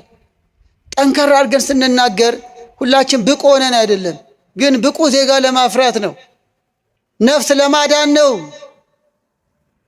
የእግዚአብሔርን መንግስት አይወርሱም። ሁለተኛ ቆሮንቶስ ምዕራፍ 12 ቁጥር 21 ለፍቅረኛ ብለሽ ለመዳራት ብለሽ የእግዚአብሔርን መንግስት ይቅርብሽ። ለመዳራት ብለህ የእግዚአብሔር መንግስት ይቅርብ። ይህ ሁሉ ጾም፣ ጸሎት፣ ድካም ይቅር። መቼም መምሸቱ አይቀርም፣ መሽቷል። መንጋቱ ይቀራል እንዴ? ዛሬ አይ መንጋት የለበትም ብለን ሰልፍ ብንወጣ መንጋቱ ይቀራል? እሺ፣ ሞት ይቀራል። ስለዚህ ሞት አይቀርም፣ ጽድቅና ኩነኔም አለ። ስለዚህ ከኩነኔ አንዱ መዳራት ነው። እንዲህ የሚያደርጉ ዕድላቸው ሁለተኛ ሞት ነው ይላል ራእይ ምዕራፍ 21 ቁጥር 7። ልጆቻችን መዳራት ይቅር፣ ታቀቡ ምንለው ለዚህ ነው። ታገሱ እስከ ጋብቻ። እንዲህ የሚያደርጉ የእግዚአብሔር መንግስት አይወርሱም፣ ዕድላቸው ሁለተኛ ሞት ነው አለ እኮ ራእይ ምዕራፍ 21 ቁጥር 7። ሁለተኛ ሞትም ወደ ዘላለም የእሳት ባህር መጣል ነው። ታዲያ ይሄ አይቀርም። እግዚአብሔር የማያደርገውን አይናገርም፣ የተናገረውን አያስቀርም።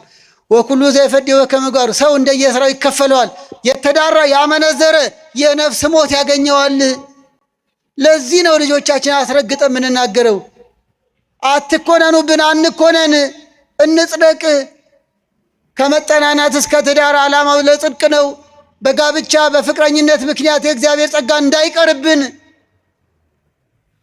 ከዚህ አንጻር መዳራት ዝሙት ክልክል ነው። ይህ የሚፈቀደው በጋብቻ ብቻ ነው። አንዳንዶቹ ነገ እኮ እንጋባለን ምን ችግር አለ? እንጋባለን እንዳልክ ሁሉ ላትጋቡም ትችላላችሁ። መተጫጨት ማለት መጋባት አይደለም። በዋዜማው ሊቋረጥ ይችላል ካልተግባቡ፣ እግዚአብሔር ካልፈቀደ፣ ሁኔታዎች ካላግባባቸው።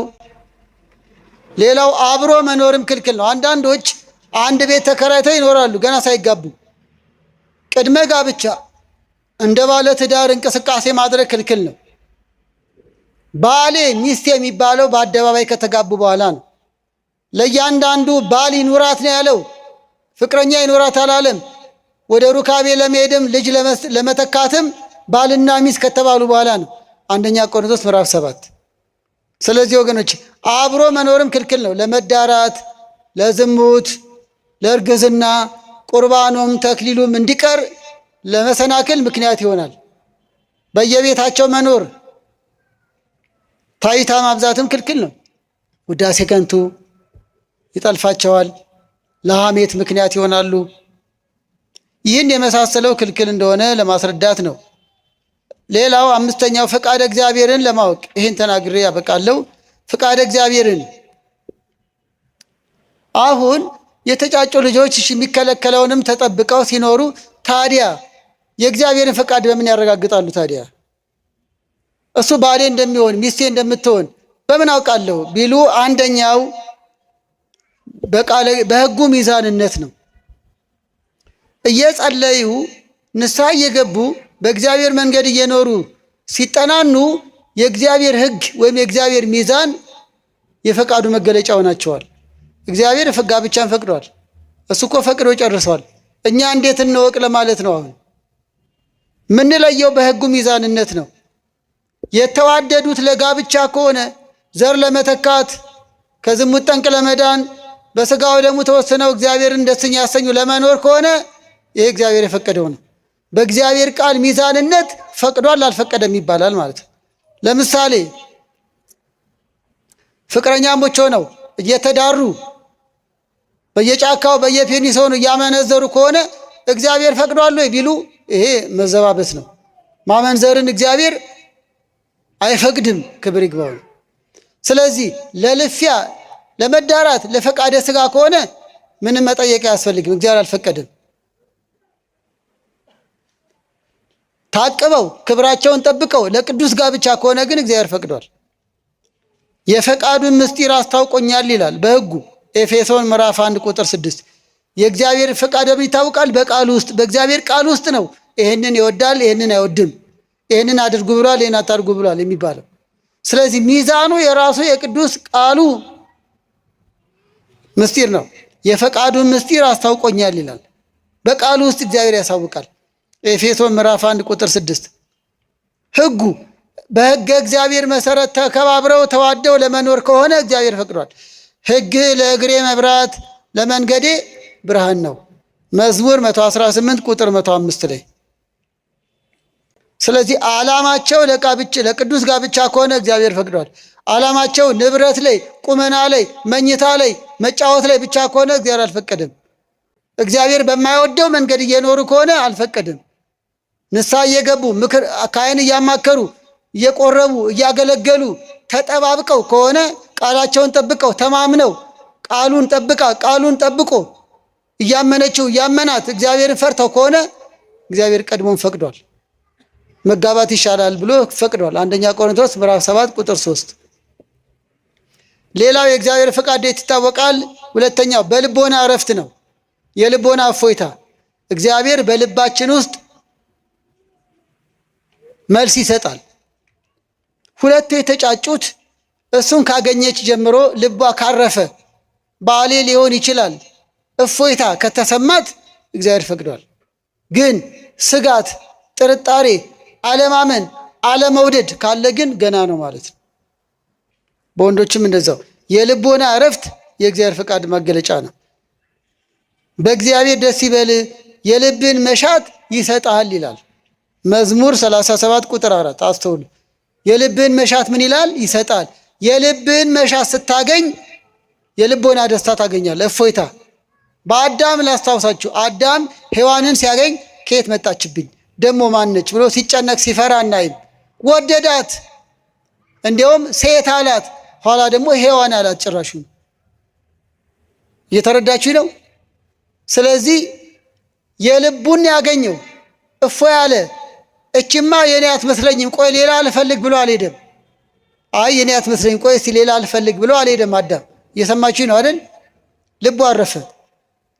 ያንተ የሆነችውን ስታገኝ ልብ ያርፋል፣ መቅበዝበዝ ይቀራል፣ ሌላ ፍለጋ ይቀራል። ቅል ለጠጉን አያጣም ይላሉ የዱር አባቶች።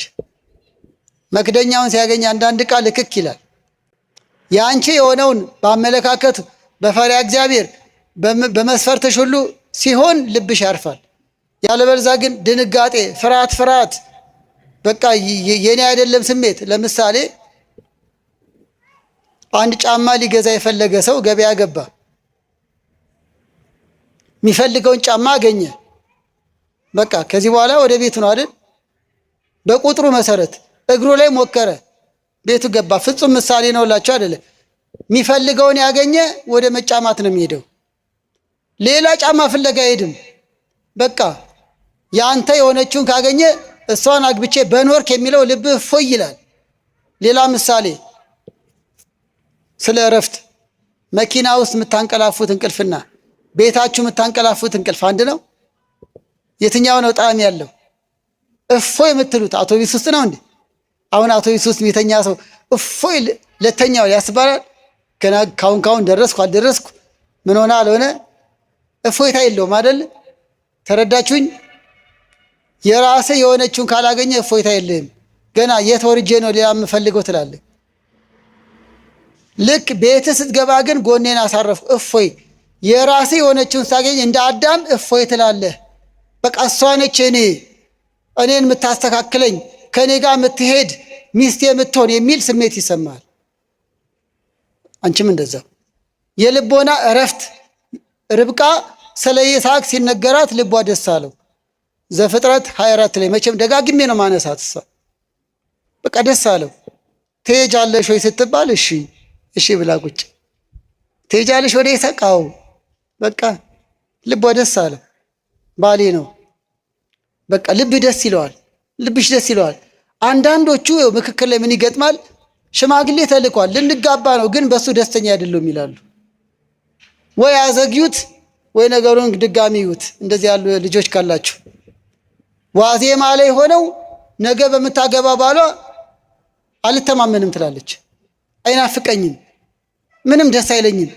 እንዴ ደስ ሳይሉት የበሉትም ጤና አይሆንም እንኳን ያገቡት። ከሚስት ጋር ደስ ይበልን የሚለው መክብብ ምዕራፍ 9 ቁጥር 9 ላይ ከምትወዳት ሚስት ጋር ያለው እንደውም ይወላችሁ።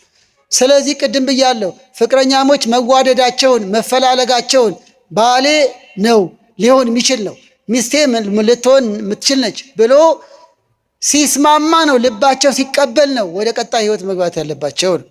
ምክንያቱም ጋብቻ ለደስታ ነው። ደስታ የሚጀምረው ደግሞ ቅድመ ጋብቻ ነው። ምሳሌ ምዕራፍ 5 ላይ ከሚስት ጋር ደስ ይበልን። አሁን እኮ ትዳር ላይ ያጣ ነው ሰላም የሌለው ትዳር ብዛቱ፣ ደስታ የሌለው ትዳር ብዛቱ። ባለፈው የጠቀስኩትን ልድገምላችሁ። የሚያንጠባጥብ ቤትና ጨቅጫቃ ሴት ያለችበት አንድ ነው ይላል ምሳሌ 27 ላይ። አቤት ይሄ ሲጠቀስ ወንዶች ይስቃሉ። አረ ባለሚያው ነው እንደው ጠቢቡ በሴት አንቀጽ ነገረን እንጂ የሁላችሁ የሚያንጠባጥብ ቤት አያደርስባችሁ። ድሮ ሁላችሁ መቼም ያው ወደ አደግ ይሆን እናውቀዋለን። የሚያንጠባጥብ ቤት ካለ እንቅልፍ የለም እኮ። እዚህ ጋር ሳፋ ይደቀናል፣ ደግሞ እዛ ጋር ያፈሳል፣ እዛ ጋር ደግሞ የሆነ ሳህን ብርጭቆ ሳይቀር ሊደቀን ይችላል። የሚያንጠባጥብ ቤት ውስጥ እንቅልፍ የለም። ጨቅጫቃ ሚስትም እንደዛው ነች፣ ባልም እንደዛው ነው። ምሳሌ 27 ነው ያደለው። ታዲያ ገና ቅድመ ጋብቻ ጭቅጭቅ፣ አለመግባባት፣ ንትርክ፣ አለመተማመን ይሄ ተይዞ እንዴት ይገባል? ወይ አቁሙት ወይ አስተካክሉት። የሚያንጠባጥብ ቤት ውስጥ ለመኖር ከፈለግ እሺ፣ አንቺም እንደዛው። በጠበኛ ሴት ደስታ የለም ይላል እንዲሁ ምሳሌ 27 ላይ። በጠበኛ ባልም በሰነፍ ባልም ደስታ የለም ይላል። ይኸው ነው። ነዝናዛ ጨቅጫቃ በማያምን ባልም ደስታ የለም። ትዳር ደግሞ ለደስታ ነው። ስለዚህ ጋብቻ ላይ እንመጣለን፣ ግን ገና ቅድመ ጋብቻ በሱ ደስተኛ ነሽ ወይ? ኮንፊደንስ የሚባለው ለዚህ ቃል ይቅርታ ተማምነሽበታል? እግዚአብሔር በፈቀደ አውቄዋለሁ፣ በቃ ጥሩ ነው፣ ደካማ ጎን ቢኖረውም እቀበለዋለሁ፣ ይስተካከላል፣ አውቄያታለሁ፣ ተገንዝቤያታለሁ፣ ሚስቴ ሆና አካሌ ሆና ተንከባክቢያት እንድትኖር ልቤ ፈቅዷል። ልባችሁን አዳምጡ። እግዚአብሔር በልብ ይናገራል። ሌላው እውነተኛ መዋደድ ነው። እውነተኛ መዋደድ ምንድን ነው? ውስጥን፣ ጠባይን፣ ምግባርን መሰረት ያደረገ ነው። ውበት ብቻ መውደድ እውነተኛ መዋደድ አይደለም። ምሳሌ 31 ቁጥር 30 ላይ ውበት ሐሰት ነው፣ ቅድም ጠቅሰነዋል። ውበቷን ብቻ ከሆነ ነገ ውበት ይረግፋል፣ ቁመና ይቀየራል። ስትወልድ ኑሮ ሲያንገላታት ቁመና ይከዳል። እህቶችም እንደዛው እንደ ሊባኖስ ዝግባ ለምልሞ ስላየሸው አይደለም፣ ነገ ይከዳል፣ ሰውነት ይከዳል። እሱነቱን ወደጂው እሷነቷን። ስለዚህ ውበት የሚባለው ክርስትና ነው። ውበት ፈሪሃ እግዚአብሔር ነው። ውበት ጠባይ ነው፣ ደግነት፣ ለወንዶችም ለሴቶችም ታማኝነት፣ ጠባይ፣ ከስጋዊ ነገር የራቀ ማለት ነው። እውነተኛ መዋደድ ቁመና ላይ እውቅና ላይ። አንዳንዶቹ ታዋቂ ወንድ ፈልገው ያገባሉ። ከሱ በላይ ታዋቂ ሲገኝ ደግሞ ያ የድሮ ታዋቂ ያልፍበታል። ታዋቂ ሰባኪ ብለው ያገባዋሉ፣ ታዋቂ ዘማሪ ብለው ያገባዋሉ። አሁን ግን እንጃላቸው፣ እግዚአብሔር ይሆናቸው። እንደዚህ ያለ አይነት ነው። አንዳንዴ ነጭ ነጩ የሚባለው ነገር ጥሩ ነው። ግልጹን እወቁ። አዋቂነቱን ብስለቱን አይተሽ እንጂ አውደ ምሕረት ላይ አዋቂ ነው፣ ሲቀድስ ጎበዝ ነው፣ ቤቲ ስትገቢ ደግሞ ሰነፍ ልትይ ነው። አቤት ከሊዝ ዘምር ከበሮ ስትመታ ጎበዝ ነች ይልና ያገባታል። ቤቱ ሁሌ አናት አናቱ እንደ ከበሮ ትመታዋለች። ከበሮ መምታት መስፈርት አይሆንም። እሱ ለአገልግሎት ነው። አንዳንዱ እኮ ሞኝ ነው፣ ይቅር በሉኝና ወይስ እኮ ጎበዝ ቀዳሽ ነው። ይሁና፣ ቀዳሽነት ለቤተ ክርስቲያኑ ነው። ቤት ገብቶ እንዳያንገበግብሽ። አንዳንዶች ለቤተ ክርስቲያን በጎ ሆነን ለቤት ቀጋ ይሆንናለን። ተጠንቀቁ። ለእግዚአብሔርም ለሰውም ማንመች እንዳለን ሆኖ ደግሞ እንዲሁ ላያችን በጎ የሚመስል ውስጣችን ግን እሾህና ኩርንችት። ስለዚህ ነው ወገኖቼ እውነተኛ መዋደድ እውቅና ላይ አይደለም። ገንዘብ ጥሩ ነው፣ ግን ገንዘብ ላይ አይደለም። አብሮ ማደግ ይቻላል። ከገንዘቡ ይልቅ ግንዛቤው ነው ጥሩ። በቪላ ቤት ውስጥ ፍቅር ጠፍቷል። ቪላው ፍቅር አላመጣም። የሆነ ወገኖቼ በጣም ሀብት አለው ብለው ገብተው ግን የጠባይ ድሃ የሆነባት ብዙ ነች። በጣም ቆንጆ ናት፣ ውበቷ ያምራል ብሎ ገብቶ የጠባይ መልከ ጥፎ የሆነችበት ብዙ ነች። ስለዚህ ቁመና፣ ገንዘብ፣ ታዋቂነት፣ ዘረኝነት በሰው የታመነ የተረገመ ይሁን ይላል ኤርምያስ 17 ላይ። በእነዚህ ነገሮች መመካት በእግዚአብሔርም ዘንድ ያስወቅሳል።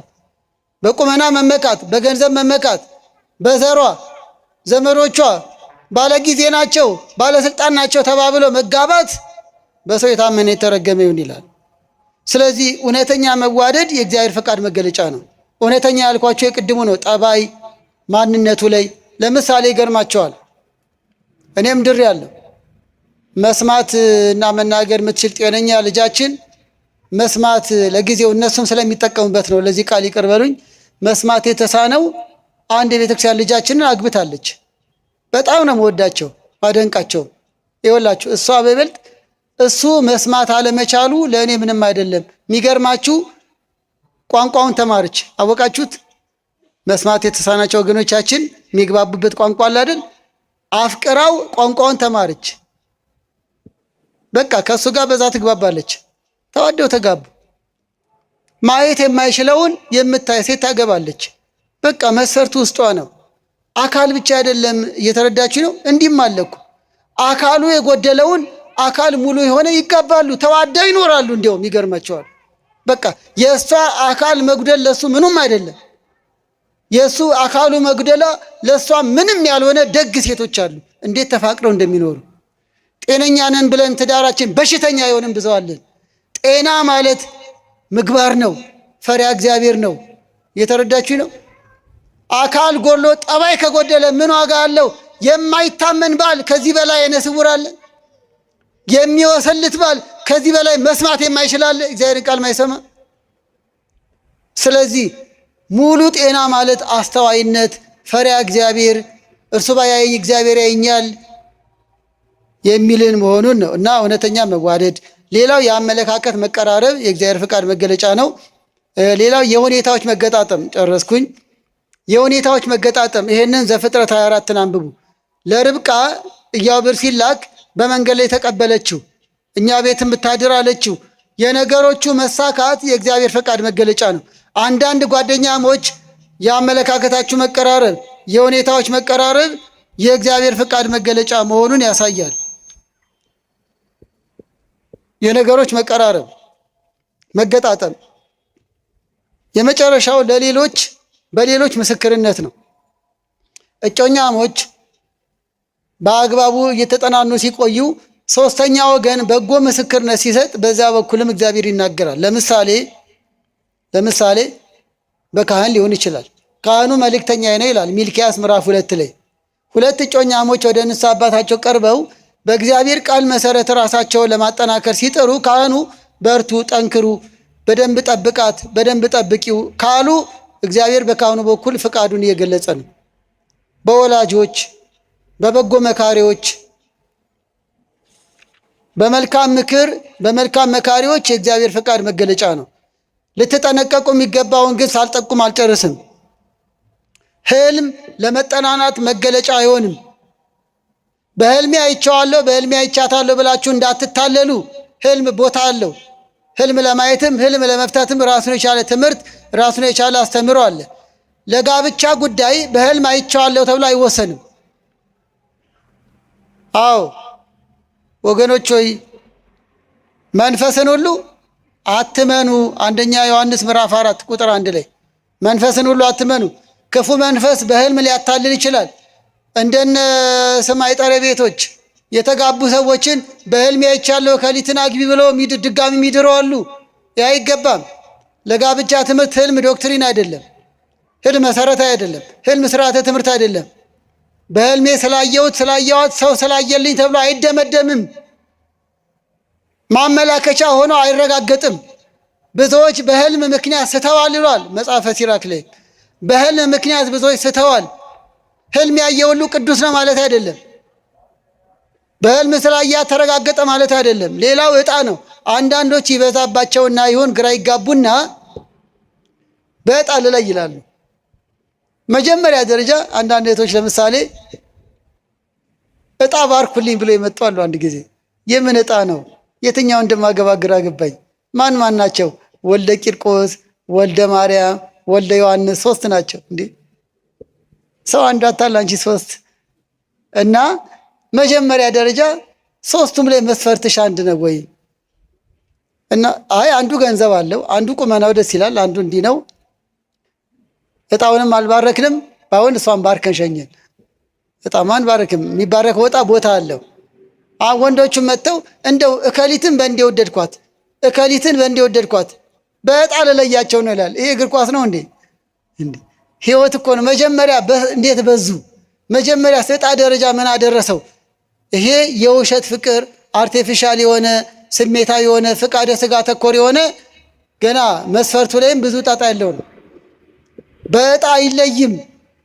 ፍቃደ እግዚአብሔር ቅድም ገልጸናል። ዕጣ ይለየው አይባልም። ሌላው በሌሎች ተጽዕኖ በአታይም ሆነ ካህን መሳይም ሆነ እከሌን ካላገባሹ ብሎ መወሰን አይችልም። እኛ መወሰን አንችልም።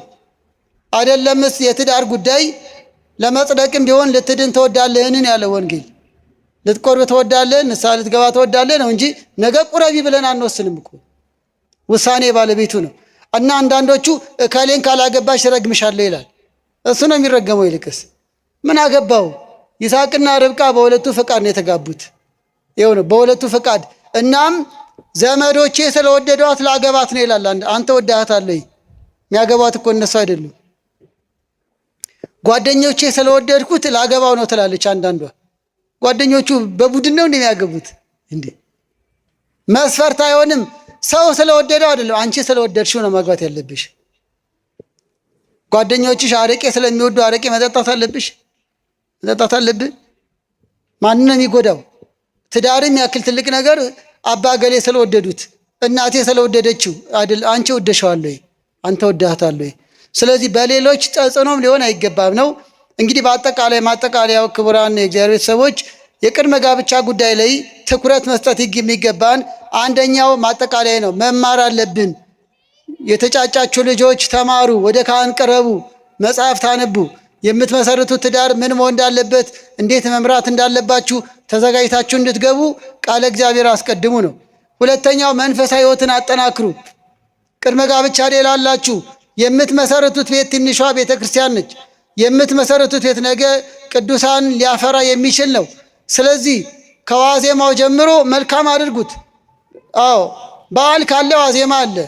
ስለዚህ የመንፈሳዊ በዓላት ዋዜማ ይቆማል። በንጋታው ታቦት ይወጣል አይደል? ስለዚህ ከዋዜማችሁ ጀምሮ መንፈሳዊ አድርጉት። ንስሐ ግቡ። ለየብቻ እየቆረባችሁ ኑሩ። ቃለ እግዚአብሔር አግኙ። ቤተክርስቲያን አገልግሉ። ከቤተክርስቲያን አትለዩ። መንፈሳዊነትን ማጠናከር። ምክንያቱም ያለ እኔ ምንም ልታደርጉ አትችሉም ይላል ዮሐንስ 15። ትዳርም ምንም አይነት ህይወት ያለ እግዚአብሔር ከንቱ ነው። ሰራተኞች ቤትም ቢሰሩ እግዚአብሔር ካልሰራ ከንቱ ነው። ያለ እኔ ምንም ልታደርጉ አትችሉም። ያለ እግዚአብሔር ከንቱ ነን። እኛ መልካሞች ስንሆነ መልካም ዛፍ የምናፈራው። ስለዚህ መልካም ትዳር እንዲሆን፣ ደስተኛ ትዳር እንዲሆን፣ እንደ ቃና ዘገሊላ ድንግል ማርያም የምትገኝበት መድኃኔዓለም ክርስቶስ ችግራችንን እያስወገደ የሚኖርበት እንዲሆን ቅድመ ጋብቻ መንፈሳዊ እንሁን፣ የእግዚአብሔር እንሁን። በየግል ህይወታቸው ንስሐ እየገቡ ስጋው ደግሞ የተቀበሉ መኖር። ሌላው ለስህተት ከሚዳርጉ ነገሮች መቆጠብ ነው። ቅድመ ጋብቻ ያላችሁ ወይም የምትኖሩ ወደፊት ለስህተት ከሚዳርጉ ነገሮች ተቆጠቡ። ለንክኪ ለመዳራት የሚዳርጉ ነገሮችን ሽሹ። ግልጽ ቦታ ተገናኙ፣ ተማከሩ። ግን ለስህተት የሚዳርግ አይሁን፣ ለንክኪ የሚዳርግ አይሁን። ሰዓት ገድቡ። ጥቂት ሰዓት ተገናኙ። መልካሙን አውርታችሁ ተለያዩ። እናም ሌላው በማቀድ ወደ መተግበር ግቡ። እቅዳችሁ ውስጥ ለመማር አቅዱ፣ ለማገልገል አቅዱ፣ ሽማግሌ ለመላክ አቅዱ፣ መቼ ማግባትና እንዴት ማግባት እንዳለባቸው አቅዱ። ሰው ያስባል፣ እግዚአብሔር ይፈጽማል። እንግዲህ ይህን ሁሉ ያነሳ ነው ቅድመ ጋብቻ የተቀደሰ አኗኗር ከተጀመረ ጋብቻው መልካም ይሆናል። ምክንያቱም ዋዜማው የበዓሉ ማሳያ ነው። አሁን ቅዱስ ገብርኤል ሲከበር በሰላም ያደርሰን። ገና ከዋዜማው ደስ አይላችሁም? ባንዲራ ይደምቃል አይደል? ማህሌት ይቆማል፣ ዋዜማው ይቆማል። የራሱ ቀለም አለው። በቃ ድባቡ በዚህ ሰፈር የሚያልፍ ሁሉ አማኒ እንኳን ቢሆን አሃ ነገ በዓል ነው እንዴ ይላል አይደል? ዋዜማ ታይቷቸዋል። እንዲሁም ብዙ ጊዜ ዋዜማ እንወዳለን እኮ አይደል? ዋዜማ እኮ ደስ ይላል፣ የበዓሉን ድባብ ያመጣዋል። ልጆቻችን ጋብቻችሁ፣ በዓላችሁ ቅዱስ እንዲሆን ዋዜማችሁን ቅዱስ አድርጉት፣ ደማቅ አድርጉት። ያ ድምቀት ምንድን ነው? በፈሪያ እግዚአብሔር፣ በአግባቡ በመጠናናት፣ በእውነተኛ መዋደድ፣ በንስሐ በሥጋው ደሙ እየተጠባበቃችሁ መኖር። ቀጣይ ጋብቻ ምንድን ነው? የጋብቻ ዓላማ ምንድን ነው? የመንፈሳዊ ጋብቻ ከሌላው በምን ይለያል? የሌላ አይነት ጋብቻና መንፈሳዊ ጋብቻ ልዩነቱ ምንድን ነው? ይቆየን።